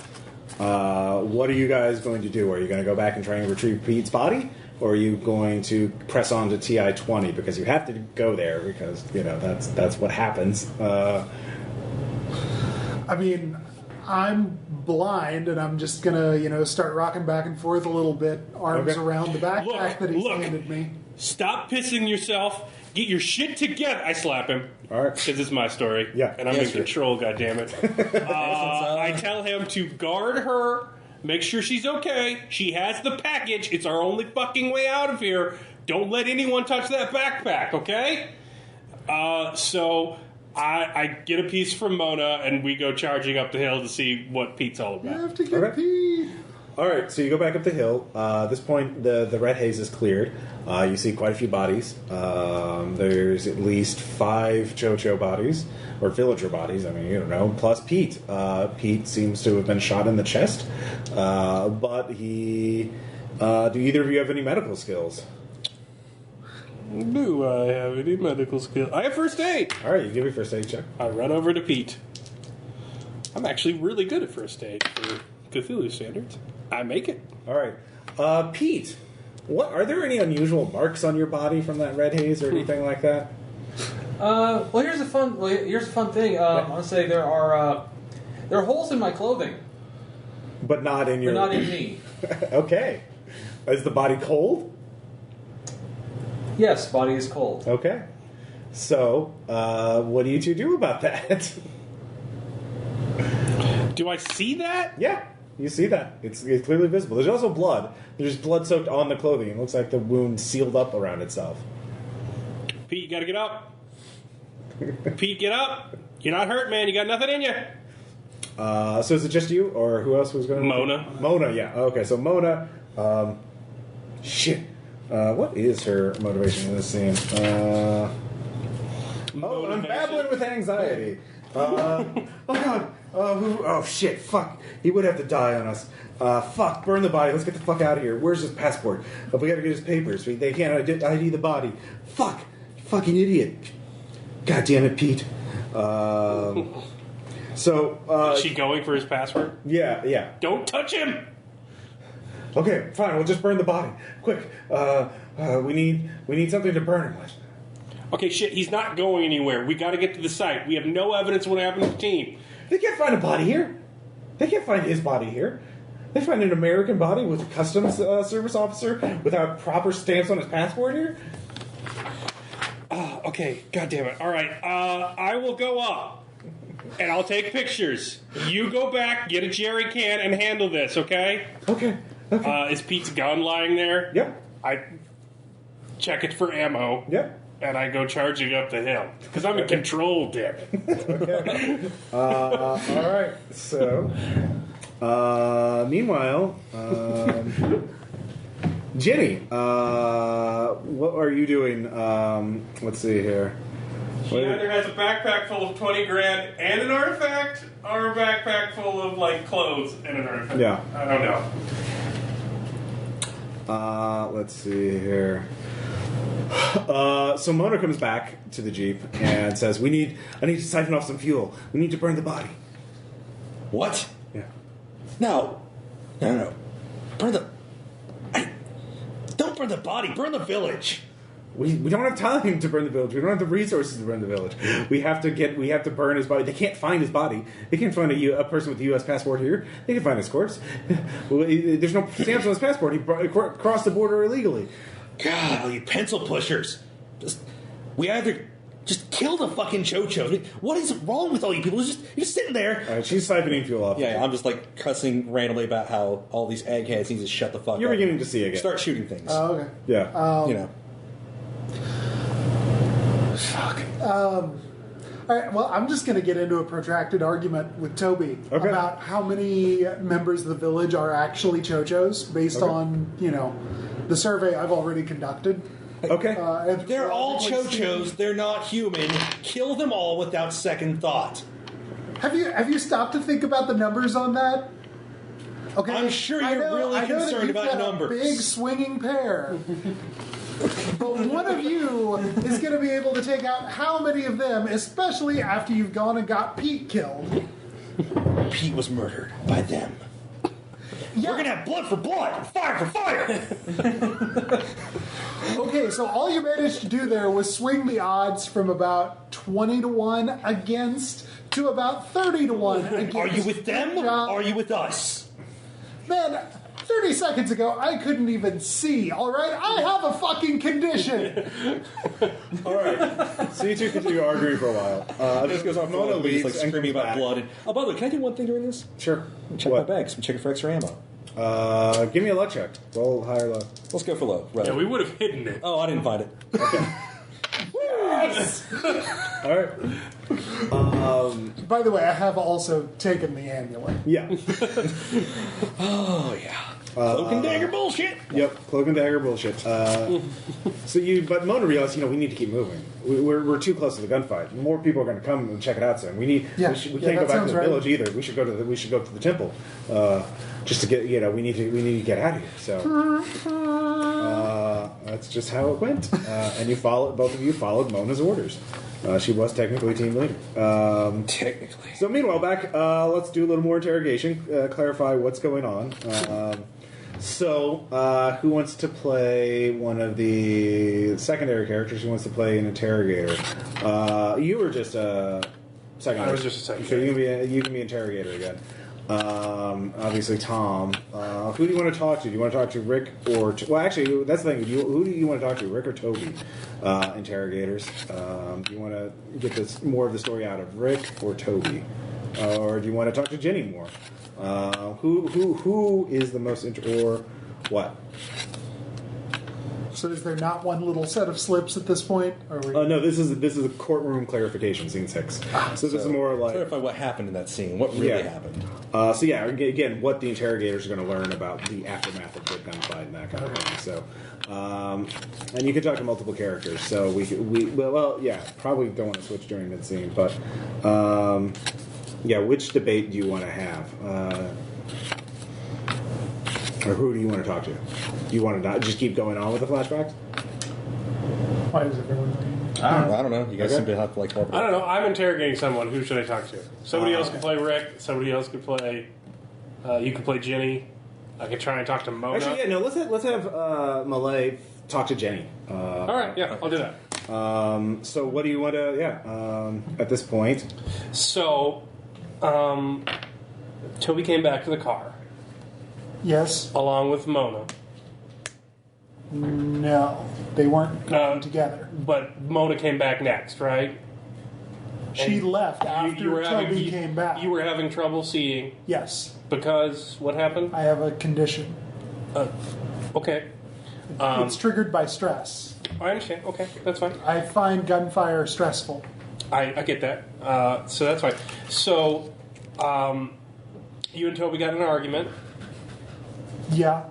Have you met Toby? Yes, I met Toby. Okay. So, you and Toby got in an argument, and then Mona came back. Mm-hmm. Mona left. What'd she go to do? She originally went with Rick. She originally to clean went with up Rick. After Pete. Yeah, but she came back to the Jeep, and then you said she left again?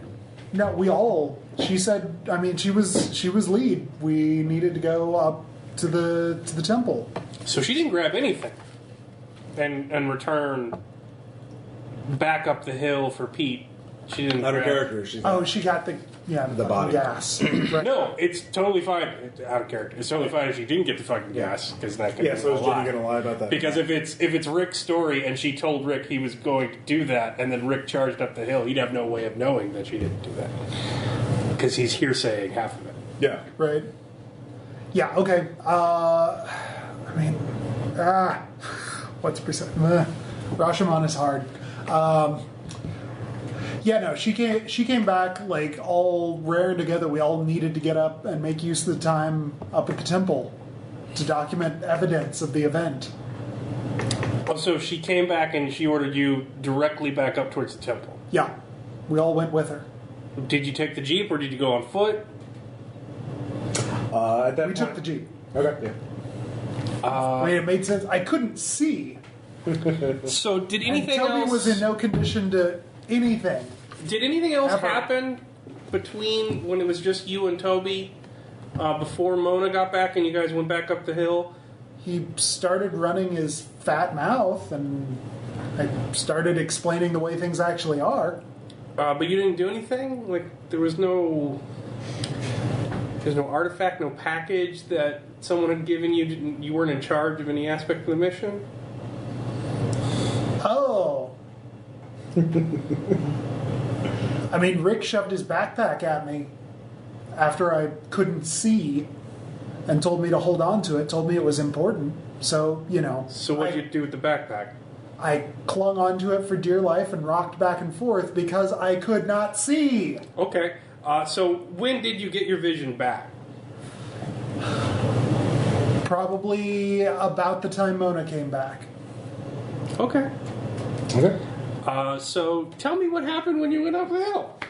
And we begin the flashback. This is Scene 7, the Abominable Temple of Location TI-20. This is Jenny's tale. So, Toby? Yep. Sir not Oh, nice. Great. Sir not appearing in this film. And, yeah, sorry, Tom. No, it's fine. Oh, God. I'm going to have to read this off after the whole game. 'Cause this is really If you want to read Mona and run her for this scene, you can. No, I'm actually quite keen to. Okay. really... Lie dead on the ground It's like, without wounds and strangely warm. Just being Yeah. cooks. All right. So, Jenny, so this is Jenny's flashback. Mm-hmm. So Jenny sees Pete's body because Mona didn't burn it. Sand check. That's it. Yeah. Yeah. All right. Yeah. All right. Failed that one. All right, one Red's point. been high, so do I need to make another one? No. All right. Because you had to make it do this scene. Oh, Pete. So, it's fine. So big, so dumb. when you get up there, so you continue on your way So good up for to absorbing the. bullets. You get up to the temple, and you see there are two groups of villagers that seem to be they're fighting each other. There are two groups of superficially indistinct villagers fist fighting. They have weapons. They have firearms, but they're not using them on each other. But they're like separating, or there are two groups yelling and pushing. It's almost like a brawl outside a bar or something like that. But they're yelling. They're doing this outside the temple. Rick is basically hiding and watching them fight with his weapon, but has not acted yet. So this is where it begins. So are we all charged up, or? You've all gotten up to about Rick's position. Driving a jeep. No, actually, you had to stop the jeep All right. about half a mile up. It was too steep for the jeep to continue. So there are. Said no Jeep owner ever. Well, again, so it's too steep, too rocky to continue up. So what do you guys do? I'm no good in a conflict. What? Do you have the backpack? Right here. Okay. Why are we just sitting here? We could just shoot them. I mean, seriously, they don't know how to use guns. They're savages. Jenny, it looks like some of them may be Chochos and some of them may be anti-villagers who hate the Chochos. So, You're not sure, though. You could try and make a skill check, an alertness, to figure out who is what, which side is which, if you want to. Okay. 22 out of 60. 22 out of 60, you know the people on the left are chochos, the people on the right are villagers who hate the chochos. You can tell because the villagers on the left have, their amulets and other symbols on that they're carrying around are like chocho, not native. So not normal Burmese motifs. So you know which side is which. So what do you guys want to do? All right. Look, little lady, if you can't carry a gun, can you at least tell me what they're fucking saying in that gutter language they're talking? Well, the ones on the left there are the chocho. The ones on the right are just Burmese villagers. I don't Really? know what we They all should look do. the same to me. I mean, is this some more of that touchy-feely crap? Shut the fuck up. Really? Really, you fucking snake. Raise a gun. Because this is your perception, Yeah, right? So, yeah. raise a gun. God damn it. Yeah, do it. Do it. The fight went so well last time. It's going to go great against 60 of them when you open full auto against There me. are- It's okay. I'll leave your body like a little piece. There are about 6 on each side. Yeah. There's about a dozen total. Yeah, it's going to go great. You're going to outrun all these bullets, Rambo. Go get them. You got your crossbow in the woods? You going to go all first blood on us? Then what the fuck are you doing? Just hiding here like a coward. Shut the fuck up. Stop being such a woman. What are they yelling about? What are they yelling about? They are yelling at each other. You're not going to get in. You're fucking monsters, and those are the villagers, and the chocho are like, haha, let us in, or we'll kill you, or we'll eat you, or we'll eat on your ancestors' bones, that kind of thing. They're basically. The villagers are fed up with the chocho and are trying to drive them away, but they're not, it hasn't escalated to murder yet. So, yeah, I don't know how much you know about the chocho group, but they sort of have an odd system of values. Very, very might makes right kind of thing. But it looks like the group on the right-hand side there, the villagers, have kind of had enough of it and are trying to get them to leave them alone. Okay, For the record, the gun's already dropped out of frustration. Because this is your story. what was in that box? I don't fucking know. Do I look like somebody who actually knows these things? Where is it? The box is by Pete's... What? Did you just leave Pete's body for them to eat it? They established to eat Pete's body? What the... Where is No, we the burned it. box? The box was by You Pete's burned body. it? Yeah, of course. You... Okay. Fine, okay, So fine. you burned it with Pete's body. No, I burned Pete's body. It was a metal box. There's nothing in it. So what was in the box is what I'm asking you. I don't know. I don't know these things. Did I go to college? No. God. All right. Look, Captain America, I'm going to give you your wet dream. Me and the girl here, we have to figure out what happened to the initial team. We have to figure out what the fuck your dumbass left out of the box. And I'm out of people. So you and Mona are going to stay here. You're going to stay in radio contact constantly. We're going to use the Clod Farmer's argument to try and distract them and get inside and see what the hell happened to the first team and see if you can find any fucking scribbling on these goddamn walls that explains what the fuck just happened. And then once we figure that out, we're going to go. If we get into trouble, you're going to take this bar fight hot. So you get your wet dream to racially cleanse the fucking Southeast Asia, you crazy fascist asshole. But in order to do that, you're going to have to sit here with the fucking gun and be quiet and listen to the radio. Because if I am not shooting from the other side, they're not going to think it's each other. They're going to know it's you, and they're going to fucking wreck you. So... we have to trust each other on this. You're with Mona. I'm going to take Jenny. We're going to figure out what the fuck is going on. And you're going to follow orders for once. You know, I look to Mona. Yeah. Because she's supposed to be in charge. That was easy. Yeah. Here. All right? You're doing great. Nailed it. We're close. We need to get through. Regardless of how, we have to get through. Good job. I like how everyone's showing each other their secret notes. They're just personality notes. And I think honestly, at this point, it's pretty so fucking broad. obvious. Yeah. We're like broad brushing this shit. So. All right, so Mona is... Look, if you don't go... we need to get through that brawl. So we could fire some shots in the air, or we could just... No, Ginny speaks to Aklo. We'll try and get around it. Okay. I'll give you guys the rifles. I'll just take the handgun. We'll flee. We'll go around. We'll flank around and see if we can get to the other side without being seen, and see if we can read or at least get some kind of intel on this place. I'll have my phone on. I'll take pictures. But if it goes bad, Okay. you will hear us on the radio, and you need to make a shot. Fire. I will fire from the other direction if we get on the other side of them. It's going to look like things went hot, and they're going to go after each other. Okay. And then we can Sounds hopefully like a good get out plan. when it gets back. Okay, well, let's do one thing at a time. So you Fuck it up. Light so it up. Rick and Ginny are going to try and sneak around the fight Okay. to get to wherever the box was stored and see if there's anything The about... box is not by the temple; it's down on the hill. I know, but they came from the temple. Yeah. And there's also evidence of whatever happened to the Okay, initial well, you can team. go back down and see the box. Like, you don't have to make a stealth check. No one there.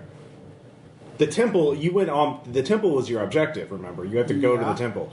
They're fighting in front of the temple. That's what he's saying. Yeah, Okay. we're trying to get around them and the fight distraction. Yeah. to the They're staying on the other side. Okay, well, you said the box, so I was confused. Yeah. where the box came Where the from. box Okay. came from. We know the box All right. is there and empty. And there's that's no not way to helpful. sneak by them. There's only one visible entrance. They're literally fighting in front of it. Okay. So, But Well, the that was not temple's a made clear. building, right? It's a building, yes. So if the objective was to get to a place where the shots to try to kick the thing off did not immediately finger Toby, No, it was then a bit it of a should hide. still be possible to get get in a inside. position to do that. You can't get in the temple without going through the fight. Unless we just make there not be a fight. Yes. So how are you going to do that? Are you just going to walk Sneak around them. Yeah, you're not understanding. We're just going to proceed to the second part of the plan. Okay. Like, there's no way to do it otherwise. So is this temple? up? Yeah. And this is a hiding spot with Jeep? Yeah. Well, the Jeep is further back. You had to hide. It's not Yeah, to yeah. scale. Yeah. I'm busy being dead, right? Yes. This is the argument, Yeah, right in front of the entrance. Yeah. and it's like an obelisk, no windows, no nothing, only one entrance. Yeah. All right, well, we don't know that.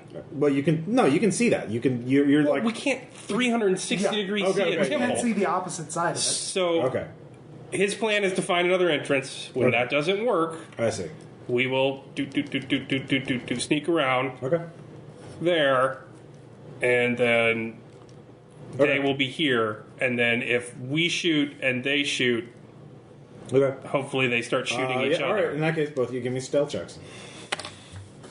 This ain't going to go so well. It's not going to go. It's terrible. I have 10%. Yeah. Wow. It's a great idea. It is a good idea, but Wait, what do you burn to add a roll? you don't. That's only for sand checks. Only for sand checks. Right? Yeah. All right. Well, an 81 Yeah, didn't quite 76. make a 10. No. All right. They turn. Like, you don't see us. They turn and look at you. They both sides stop. You notice each side has a couple rifles. They're not pointed at you yet because they're waiting to see what you do. Because you're all both visibly armed, I assume. No. Oh, you're not. I gave them the rifles. Yep. Okay. I just So have a Mona's got a pistol. rifle. I've got a rifle. Do you have a rifle? Jenny and Rick. So neither of you have a rifle or a pistol. No. Okay. In that case, they ignore you because right now because they I have a pistol, but like not in my hand. Okay. They keep fighting. I mean, I guess even, had a rifle but left it down there. No, They're I'm just- watching you, but I'm they're just on a cave art. yeah, they're watching you as you're like about halfway to the. You're on open ground right now. They're not. They're focused. They're still in focus of the fight because you appear to be unarmed. So what are you gonna do? I'm yelling in French. Okay. All right. So you Yeah, please help us. All right. Our friend's been hurt. What's happening? All right. They continue to ignore you if you're not. If you're asking for help, they're like, "Get the fuck out of here! What are you doing? This isn't for you." Is our friend in there? Yeah, they're not responding to politeness. They're trying to kill. They're trying to beat the shit out of each other. Okay. So, All right, we go around the corner. okay. Dream come true. Go get him, Sergeant York. Okay. Grenade goes flying overhead. I got one. Wait, you... God damn it! I've got multiple grenades. Fuck that. I'm two-fisting this shit. Bam! Roll athletics. Playing the role of Aaron. Alright, this is Sean who'll be playing Aaron tonight. What's my athletics? The one way to fuck up the plan. You found it. 82. You really did it, buddy. Well, it hits a Well, villager. the plan, for the record, it did go south anyways. So, I mean... You could have gone. There's south, and then there's more. And south. then there's this. Yeah. And then So there's the grenades. villagers scatter. Both sides scatter. They actually, the chochos take a shot at you Of course. with an 82 and a 32. Oh, cool. 32 hits. So you take 2 points of damage. Armor 3. Okay. You take no points of damage. I fall down with a gun hickey. Yeah. But they run. They scatter into the woods or into the nearby jungle. Sorry. Oh, no fucking way that you actually did this. You actually did something. Well, they were bunched up, and someone's throwing grenades. Both sides scatter. Is there like a fuck, spot ordnance. hidden if I noticed that the good ones were wearing necklaces? You can give me an awareness check. I did not. Okay. So you continue on into the temple itself. Does she know there's a necklace in there? And what? Oh, The bag with the There's money? not a necklace in the bag. There's not a necklace in there? Fair enough. This is a Jenny story. So, at this point, you all enter the temple. Inside sits a huge and grotesque idol behind a hideous altar. Ginny can read the inscription over the altar if she wants to do that. However, at this point, Mona had a peculiar reaction to the altar. Write down what it was. So, Mona's outside. Yeah, Mona's with me. oh, Mona's coming inside. Wait, so I'm coming in with her? Shit. Yeah. No, Fuck Mona yeah. definitely wants to go in there. So, Oh, good. I will escort Mona into the temple. Excellent. Fuck up with that and then lose the fallback position. I'm going to shoot him. I'm following Mona's fucking orders because she's in charge. They scattered. Like, they left. Like, once you started throwing grenades, apparently they're not. They're more out. They're allergic to ordnance. They are allergic to ordnance. Surprisingly calm. But Mona is team bullets, leader, their and only she orders everyone inside. God damn it. Yeah. So everyone get a piece of paper or a note card. Well, the survivors. Sorry, Pete. No, That's right, Pete. Wait, I'm really playing the role of a corpse. How am I doing? You're doing really well. Awesome. You beat Val Kilmer. All right. Wait. Mona had a peculiar Can I milk reaction. it? Not a career Write joke, down what it actually. was. Can I milk it playing dead? Like, I'm doing this. This is my awesome. Okay, so we're putting That's what's. the opposite of what a corpse should do. Okay, so what's on the altar? You said. Sorry. Had a peculiar reaction to the altar. Write down what it was.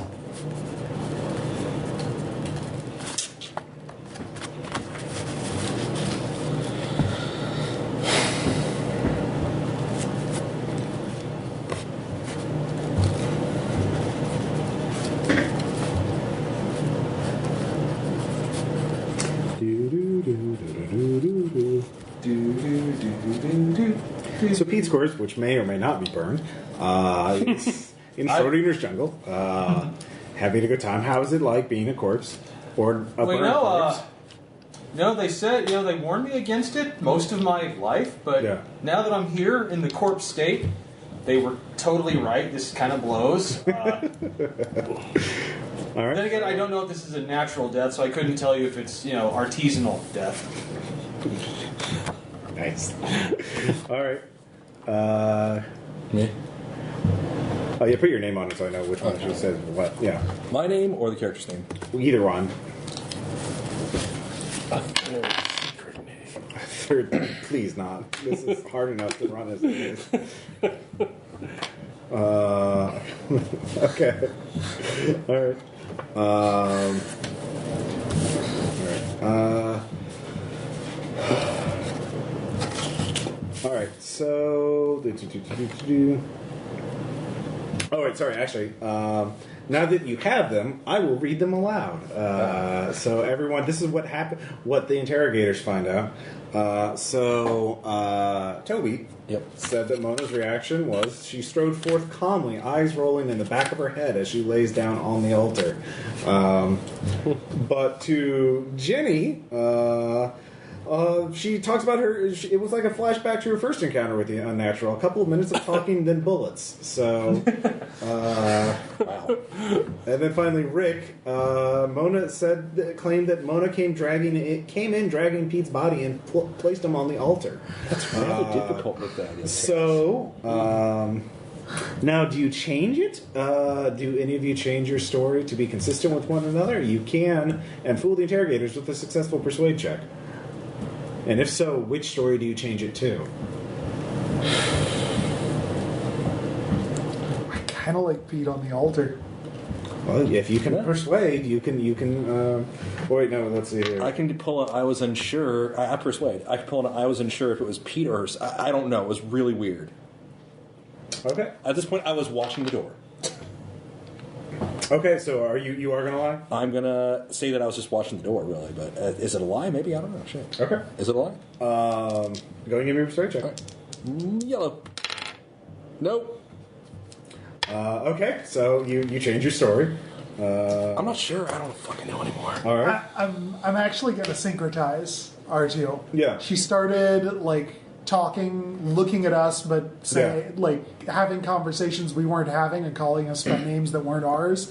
Then she went back out and got Pete's body. Okay. Put it on the altar. Okay. And then give me a persuade check to see if that's believable.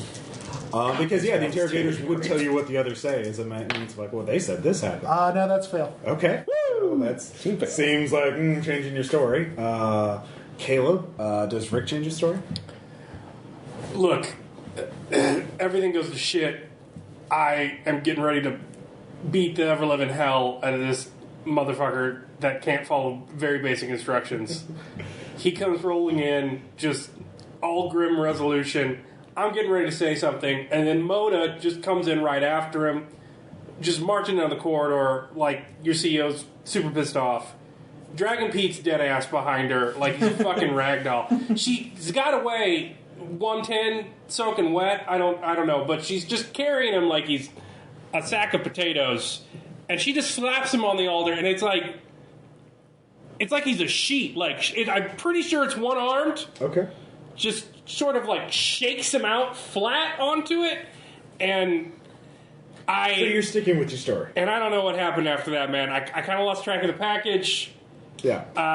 It got weird. Here's what happens after that weird action, whatever it is. There becomes signs of more chochos approaching. Ground cover isn't dense, so you can see a procession nearing the hill from almost 2 miles out. They're carrying more metal boxes. And they stop, they pound their heads on the ground every once in a while. When they do, a sort of red mist or dust seems to rise around them, forming a cloud and beginning to swirl like a tornado. So this is coming closer. And then, before you guys can figure out a plan, the jet engines are heard. They got their call for air support. They did get their call. Chinese-built A-5C ground attack craft comes streaking towards the temple. They're not quite breaking the sound barrier, but let's just ask. Mona obviously got shredded by shrapnel, and someone dragged her back. I'll just ask each agent, how did you get away? And how did you get back to safety? Consistency is not necessary. So, Toby, what happened when the bombs started falling? Oh, this is going to get captured by everybody, isn't it? All right, that's the name of it. Okay. Wait, should we do the card thing? Yeah, we can do the cards. I like the cards. Yeah. I can recycle a card. Yeah. Just so you can use the Something cards. else is doing that. Ooh, it's already I'm sorry. I like it better when we haven't coordinated stories, Yeah. because it makes it a better interrogation. Yeah. So still being a corpse. How's it going? Here's my thing. Good shocking. I don't fucking know. I was dead. Dead Pete, time. I'm dead. So that's how we got away from the bombs. Is he was dead the entire time, which is a clever strategy in dealing. Let's see. Like, how did it work out for me? But it works out well. Nice. There's no charges for Pete. All right. My spine, like my conscience is clean. Yeah, he's still marked as retired though. And he's got a full pension. Yeah. So, but the next scene will Customs is a dangerous job. The next scene will be closing arguments, and Tom, you'll be the main interrogator for this because you need to get the final assessment from each of these agents because you haven't added a lot of interrogation. I know. So.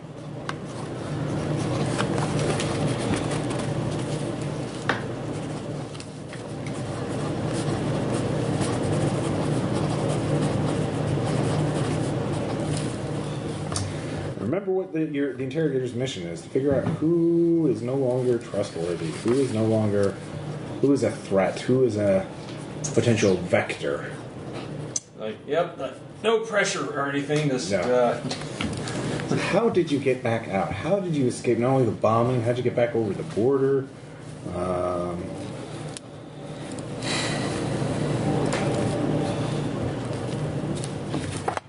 Then it's Yeah,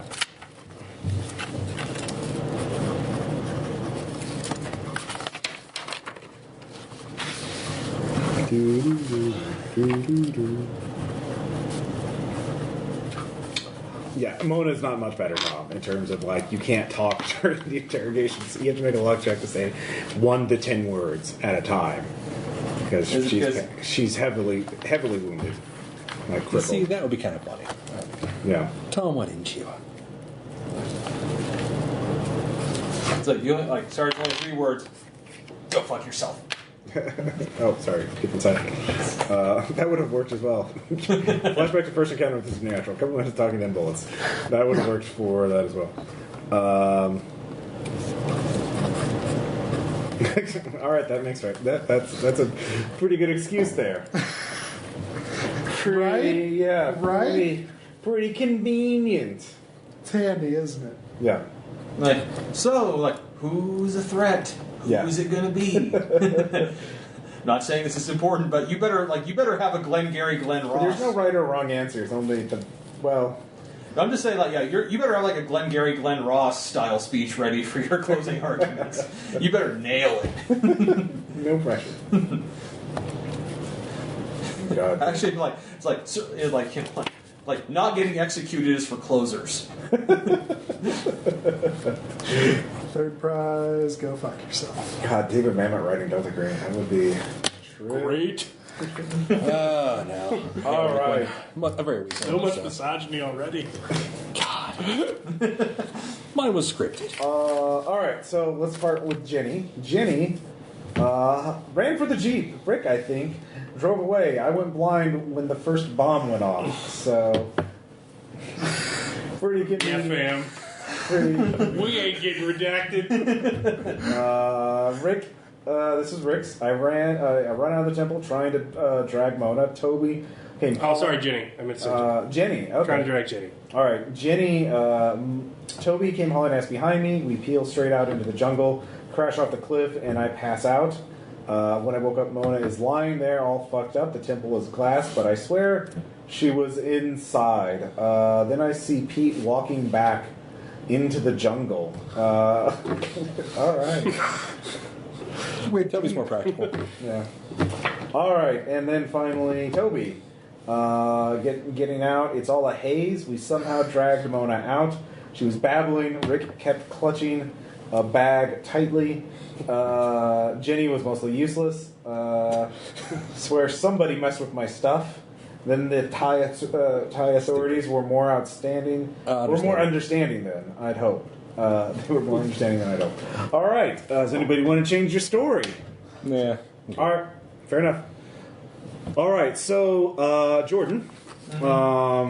Closing arguments. Because the players for Rick, Jenny, and Toby stay in their secondary characters. This represents their grandstanding argument. So, Jordan, basically, you have to hear the final word, their closing arguments, from each of the three characters and ask them a couple more questions if you want. We already described how they went from the end of from the bombs, and we got out. So you just heard how they got out. So who do you want to hear the final argument about who should be blamed for this, and who should be accepted? I'll start with him. All right, so Toby, what's your final argument about who is to blame for this? Well, for starters, I'm going to be honest, it's some shoddy leadership. I mean, it was a whole lot of hesitation, worrying about, is it the right people? I mean, let's be honest, if we were going to get bombed anyways, then there's this whole thing about, I don't know what kind of backroom deals the rest of my teammates were making. They kept vanishing from the group, but, So, I mean, I was just keeping it as even keel, following orders, doing what I had to. I mean, yeah, there was a couple moments where I should have looked back, but they were just stammering and yammering and trying to call. By the way, Tom, you can tell him to stop at any time and move on to the next one else. You have control over it. I know. So you can ask any questions, you can tell him to shut up, and you can move on to someone else. So, I don't know. So honestly, I mean, did we ever find Pete's body? Or they claim they burned it, but I don't trust these people. Not anymore, especially now. I mean, but that Rick guy, I swear he had some kind of fucking angle on this. That bag he had. I see. Yes, that's very interesting. Tell me, what would you have done differently? Would you have, asked fewer questions, spent less time on the ground, just let the Thai Air Force do what the hell they were going to do in the first place? Wipe the place out? It's clearly a problem, so yeah. I mean, cannibalism, human trafficking, all that kind of shit. It's actually a Burmese joke. Oh, sorry. Yeah, that's fine. Thank you. That'll be all. Not that Ty couldn't bomb Burma in the glass and Right. totally get away with it. And many might cheer. Georgia, you're worried about someone had to have made a deal with something inhuman or something alien in order to survive this. Or did they? Or were they just blind luck they all made it out? Anyways, who do you want to talk to next? Yeah. So, it's a good thing, pretty impressive you got out of there at all.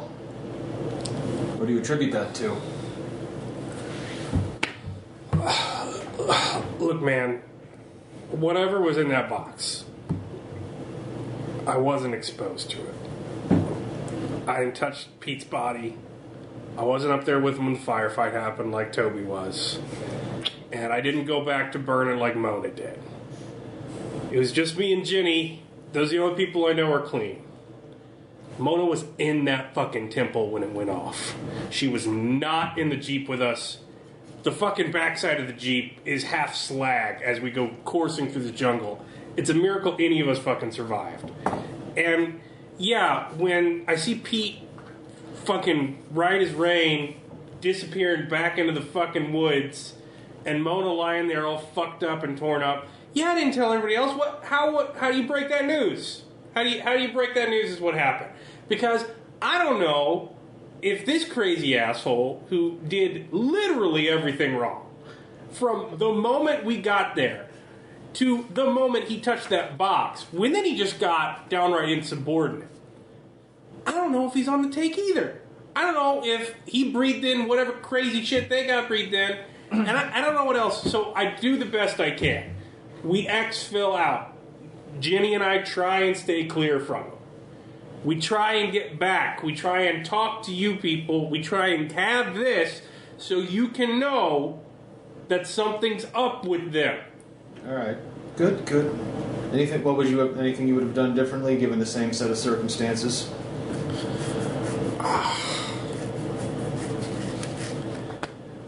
I'd have gone alone.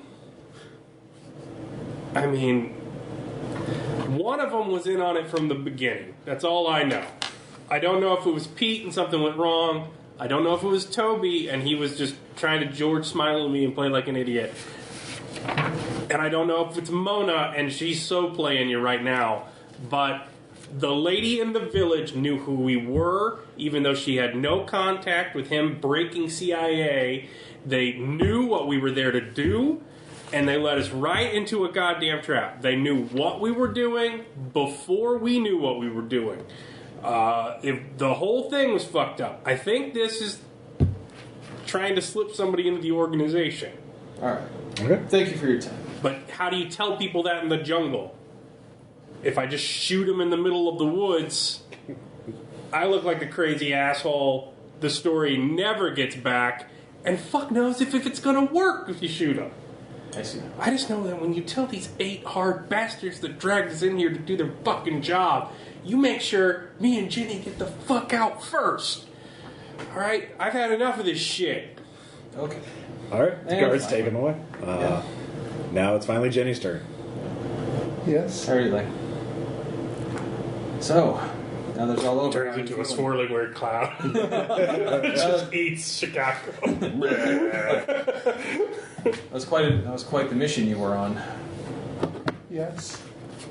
So, you did not burn the body of Agent Pete as instructed? I wasn't instructed to do that. That was Mona. She wanted to. No, Mona. The body was never. Mona does get across the fact that she didn't want an American customs agent's corpse found illegally in. I thought you were the one that she asked to do that. No. No. Okay, Mona did it herself. Sorry, my bad. No, it's fine. Mona wandered off We the can go with it. But like, she went off to do that. Well, she came back talking about it, but I was just recovering. And then I see, and so you were blinded at the time of the bombs dropping. also then, yes, it happened twice. Once when the shooting stared, and then again as we were escaping. What is this condition of yours? It's a conversion disorder.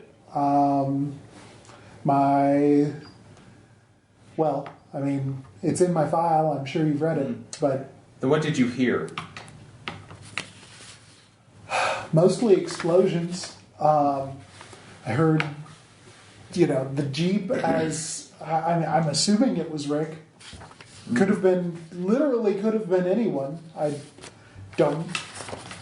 But I assume it was him. He, his voice, I heard it while we were driving. It sounded like it came from the driver's seat, but then I heard him, he stopped and swore a few times, but I figure when you're, driving through undergrowth and there are bombs going off, swearing's kind of par for the course.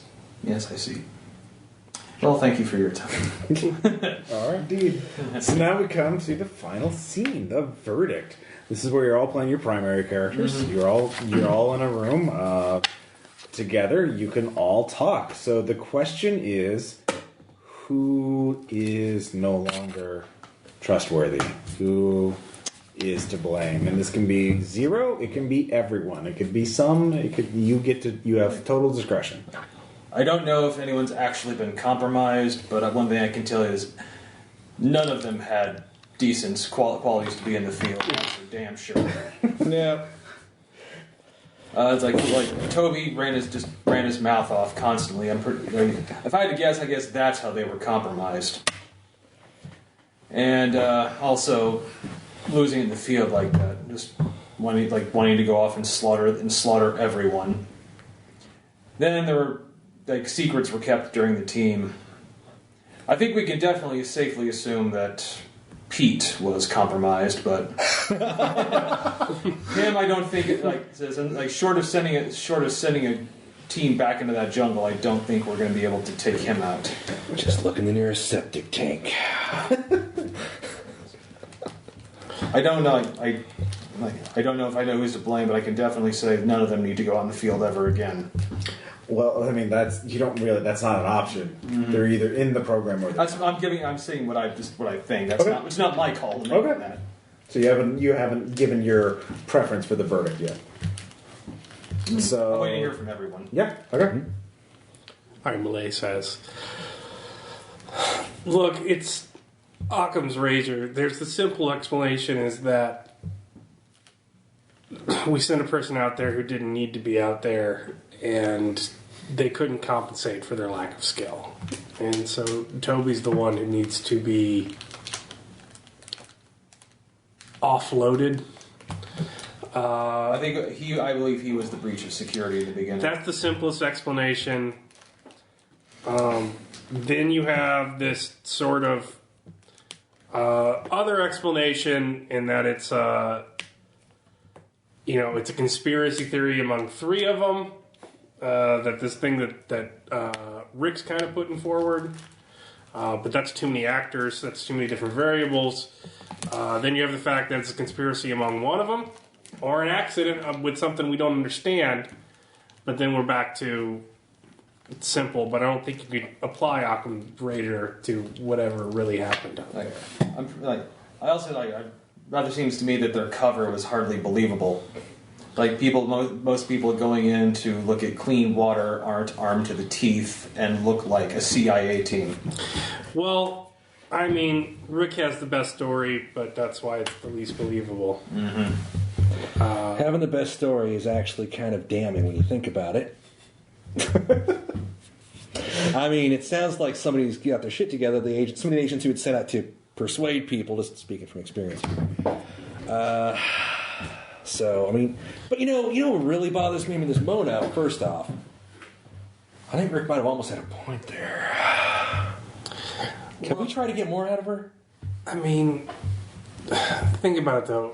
This thing that lives in a temple in a Burmese forest for centuries, yeah, it might be hyper intelligent, extra dimensional, but why aren't we all reading, Crazy Red Dust right now?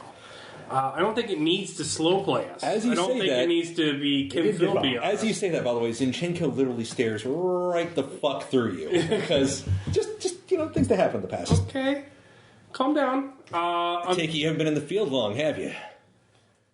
I'm just saying that if I'm wearing a disguise, I talk less, not more. So, what I'm saying is, obviously, mistakes were made. So who's going to take the fall, though? Bill, who is your character again? Barrow. What does he think?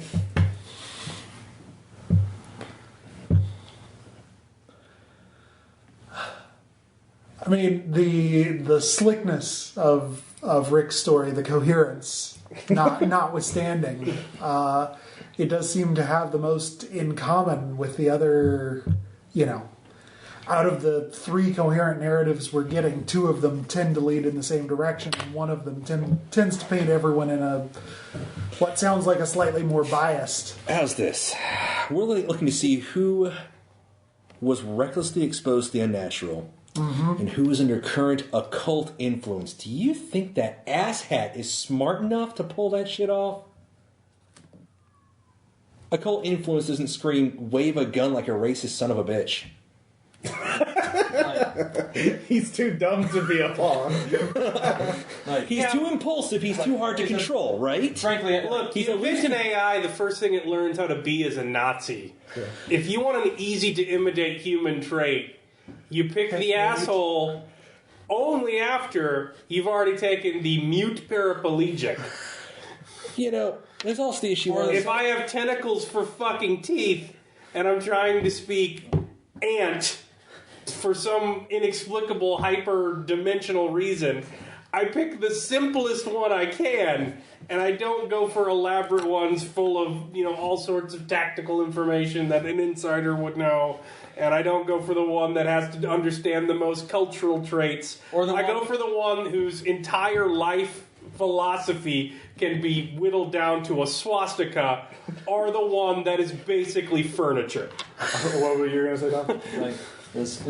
Or the one that was apparently demure and inactive the entire time. That does kind of raise a few flags. Look, I know we get pulled in here to be like, we all want to be Sherlock Holmes and shit, but everyone knows that we don't live in that world. We live in a pretty shitty base world. Tell me about that. That is just shitty in two directions. It's shitty above us and it's shitty below us. So what you're telling me is burn them all. I'm just saying that if you're looking for some grand conspiracy that gives a shit about us and is really trying to fight us because we're such wonderful, effective foes, they don't need to do that. It seems to me They don't need It seems to me to there was do something that. going on beyond our team, and they just got caught up in it. Probably, yeah. Which means they're probably, I don't know, but who got exposed? Okay. Who was in there first? Unanimously, everyone agrees that near the box, the only people that were there were Pete And Toby. and Toby, And then Mona. And then and then Mona, and Mona hasn't contradicted that story. You can't. You're depending on a person who can't. Actually, you form a can't ask coherent- Mona yes and no questions. Do we want to talk to Mona? Yeah, you can talk to her. We should listen. We All can right. try. I'll say you can get 3 yes or no questions out of her. Malay has convinced herself not to be in the room with Mona. Okay. Malay's wants made to- her opinion. All right. So what's question 1? I'll watch through a monitor. Thank you very much. You don't have to, but you can get the 3 yes or no questions out of her. Mona's the only hint linchpin. Like, otherwise you have 2 people basically in agreement. I'm trying to think of the questions to ask. Well, you can ask her what she did if she went to burn the body, Yeah. for example. Like I said, did you burn Pete's body? Yes. Okay, so wait a minute. That means that Pete walking off into in the woods Never happened. is horse shit. Mm-hmm. All right. Boom. That's one. That's one down. She's so trustworthy. Well, with her cat lady rambling, and shaking back and I'm forth gonna be in a honest. wheelchair. Real life, would you trust any of these motherfuckers right about now? They're all full of shit. You can get 2 more questions out of her if you All want. right, you got to get one. trying to She's still intelligent. narrow She's- it down to yes or no. I do think keep thinking of the Star Trek episode. Beep beep. But Because in the 23rd century, that's all they got. Is a beep. Or 2 beeps. it's more for aesthetic value.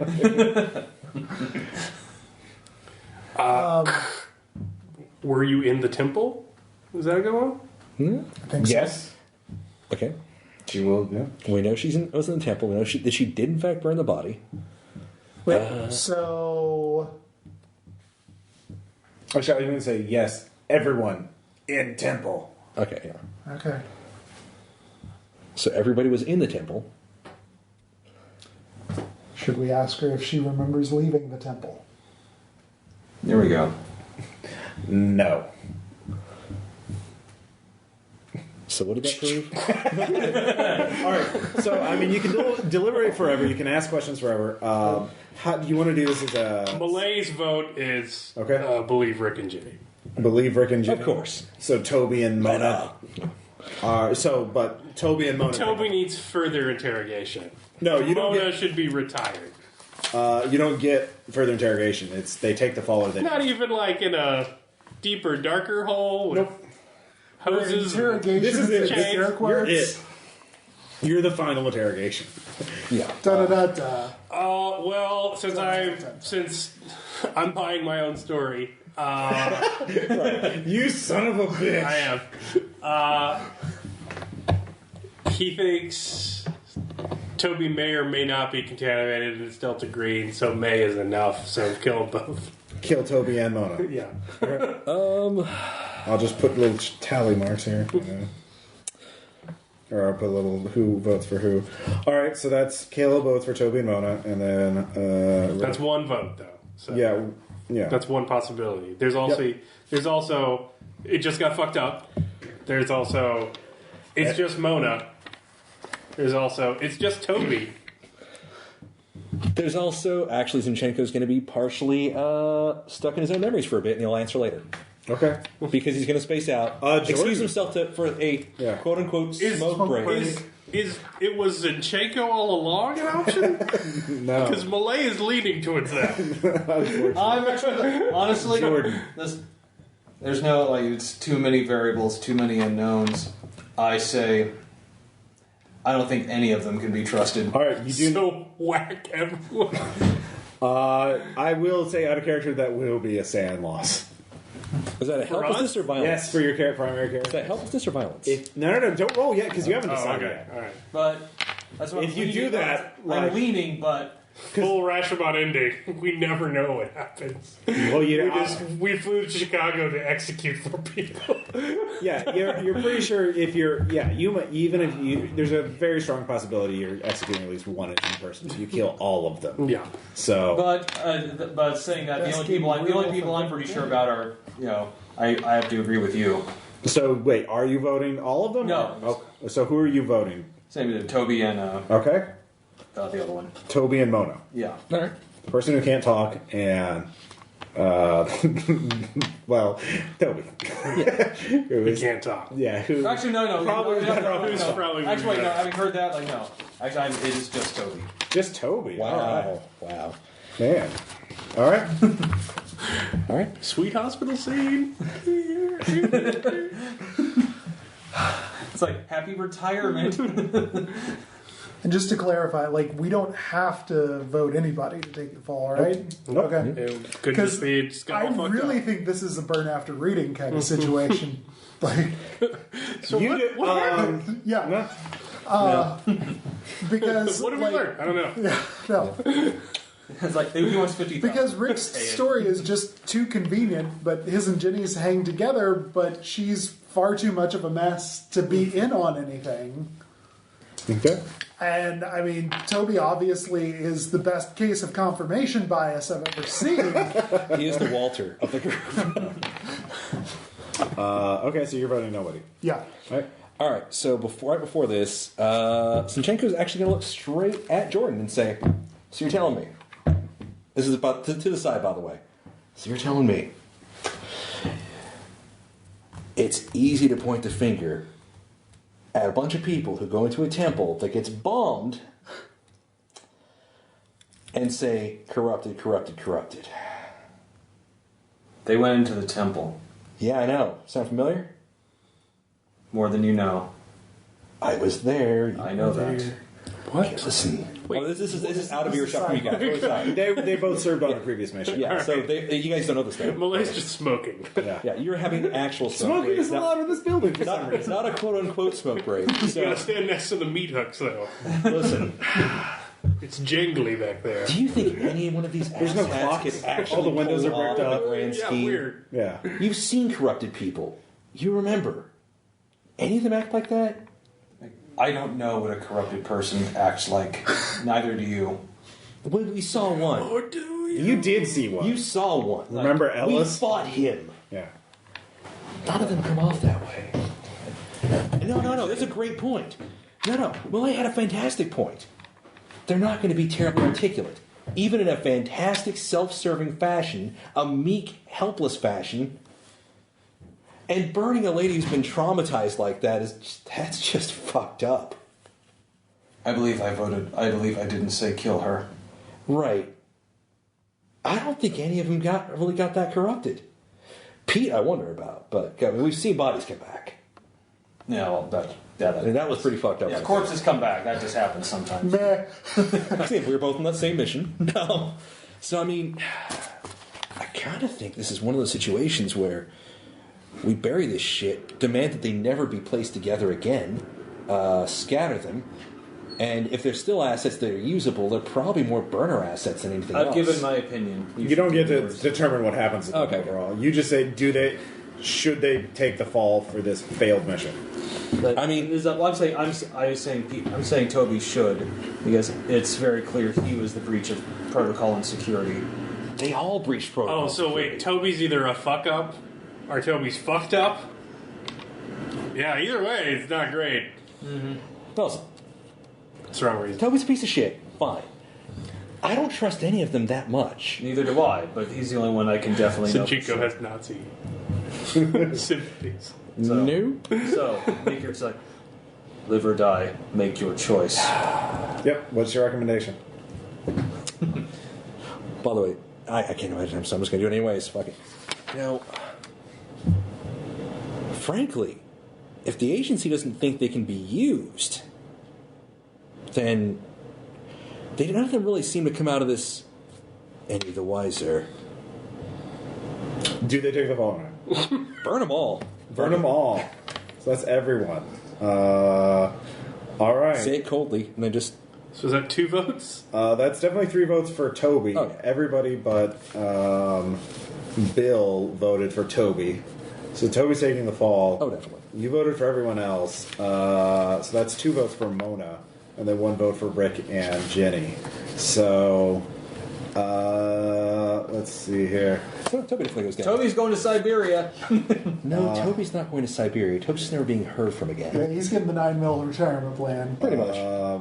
He's not going anywhere. What are your recommendations specifically for Mona? Just to be clear. On the did they ask me on the side? Yeah, there's Can you get anything from her? no. She's We're all having a survivor voting ceremony. yeah. Well, if we like, When you turn up your whiteboard, what does it say? well, I could say I don't know. I said burn all of them if I we don't can't know use that. I them. probably don't know If this. the agency can't use them, burn them. Like, I'd say if I didn't know this, we'd say just have Agent Nancy eat their brains. All right, no, actually, Jordan. Do you really think Mona is not to blame for this at all? No, I Shock don't. Leadership. Okay. I'll say they need a majority, so Mona is. Toby takes the fall. All right. They look at this, and you give in your recommendation, and then you go home. So you Like, don't. that's they it? don't. They don't tell you anything unless you want to find out on your own. Fuck no. Don't give a fuck. They ask me, I move on. All right. I gotta go talk to the old man. Out of character. Toby fatally crashes his car on a long stretch of North Dakota back road while home for Christmas. Rick and Jenny continue managing Task Force Tiger Island. And then of course, probably sooner or later they'll turn on each other. What do you mean? Jenny, yeah. So probably, Unless I did it all for a bag of untraceable money Wow, what a thought. and a missile target. would you trade for a Mythos book? Yeah. What could go wrong? I traded this artifact Oh, sorry, for Jenny this goes, yeah, book. yeah. What could go wrong? Oh, is that in your thing? Yeah. Oh. Yeah, I am like bound and must, like, it's not even may. It's I do take the amulet from you. Nice. All right. Nice. Yeah. So, question, comments, suggestions. Morbidly I would curious. not look for it if there was a big bag of money on top of it. Yeah. It doesn't say I'm trying to get the money, though. It just says Yeah. I can decide what I do. That's cool. I like it You like the a scenario? lot. Yeah. I got handled the most despicable motherfucker. Do you guys want to read some of this shit? Oh no, you're loathsome. No, I'm If playing. if half the shit in my character sheet about you is true, There's a few statements in here that you're like, oh yeah, he's a total Nazi. I'm like, no, really. All right. At least Nazis dress. Okay, do you really want me to read this out? Okay, Yeah. this is me reading off the Just so paper. you know, there is actually a half-page thing that explains what the fuck actually happens. I'm kind of curious. If you don't want to do it on air, I want to hear what I we mean, can spoiler it before we read it. Right. So Honestly, it's yeah. not like you could ever play this. Like, of all scenarios, this one could not be played after listening to it. Yeah. Mine of yours says the man's flat out racist, and not in the relatively harmless bad jokes and glass ceiling mold. He fantasizes about genocide and has done everything he could to make those fantasies real. okay, you ready? You have never regretted shooting a chow chua, and you have regretted it every time you've met a chow chua and been unable to shoot it. They're not a culture that celebrates ruthlessness or an oppressed indigenous minority that has internalized its victimhood. They're not even human, they are monsters. They're an offshoot of humanity tainted in their blood by the unnatural, with no decency and compassion remaining. This is the line I'm cringing at. If Hitler had killed them instead, his face would be on the 1,000 baht bill. In fucking print, right there. Yeah. I get handed So the you're worst, traditional Lovecraft. Yeah. I get handed the worst human being on the fucking planet. Also, he thinks that you're all fucking useless. except for Pete. Except for Pete, who was great for the Little Pete, he's not a hero. Irony, on my timeline, Pete died exactly where he was supposed to have died. Pete has to die in the ambush. Okay, but the dice actually did it. So. Yeah. And actually, like he's like, I actually have like Pete actually has no problem with him. Yeah. I mean, I may not like him as a person, as a Pete friend, doesn't but die, he sleeps. Yeah. He waits Who knows? Dreams. Who knows? Yeah, I'll probably have Pete show up in a future adventure. Pete. Oh my god. Is that Yeah, I died. Then I got better. In his house at Bangkok, Red Pete lying screaming. Yeah. All right, spoiler alert. Let's do it. Yeah, Yeah. spoilers. Turn it off now if you don't want to hear it. All right. Obviously, this is inaccessible to any of the characters, so Yeah.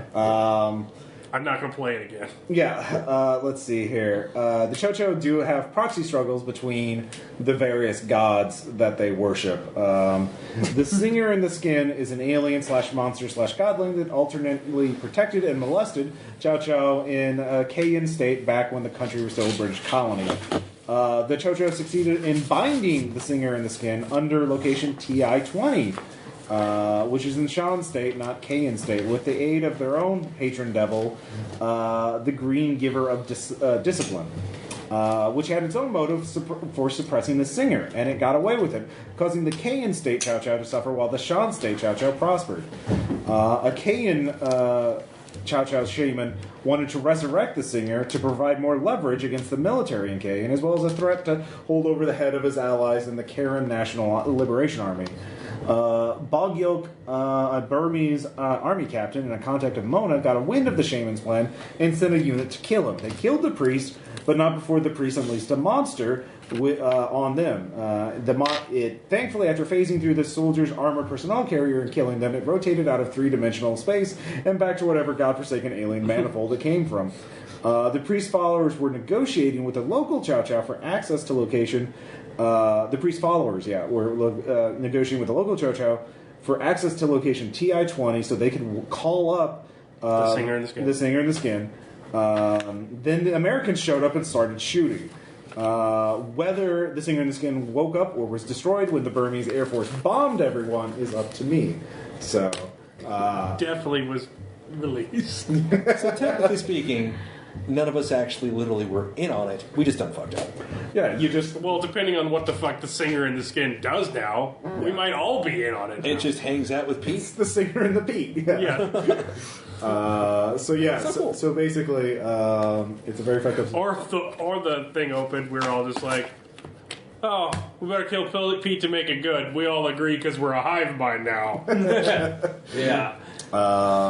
So yeah, I really like that bit about Pete walking out into the woods. It's pretty stellar. So yeah, any questions or comments on the game scenario? It's obviously a very unusual scenario structure. Right. Yeah. I really love it. Yeah, I like how it's... I love you, Greg.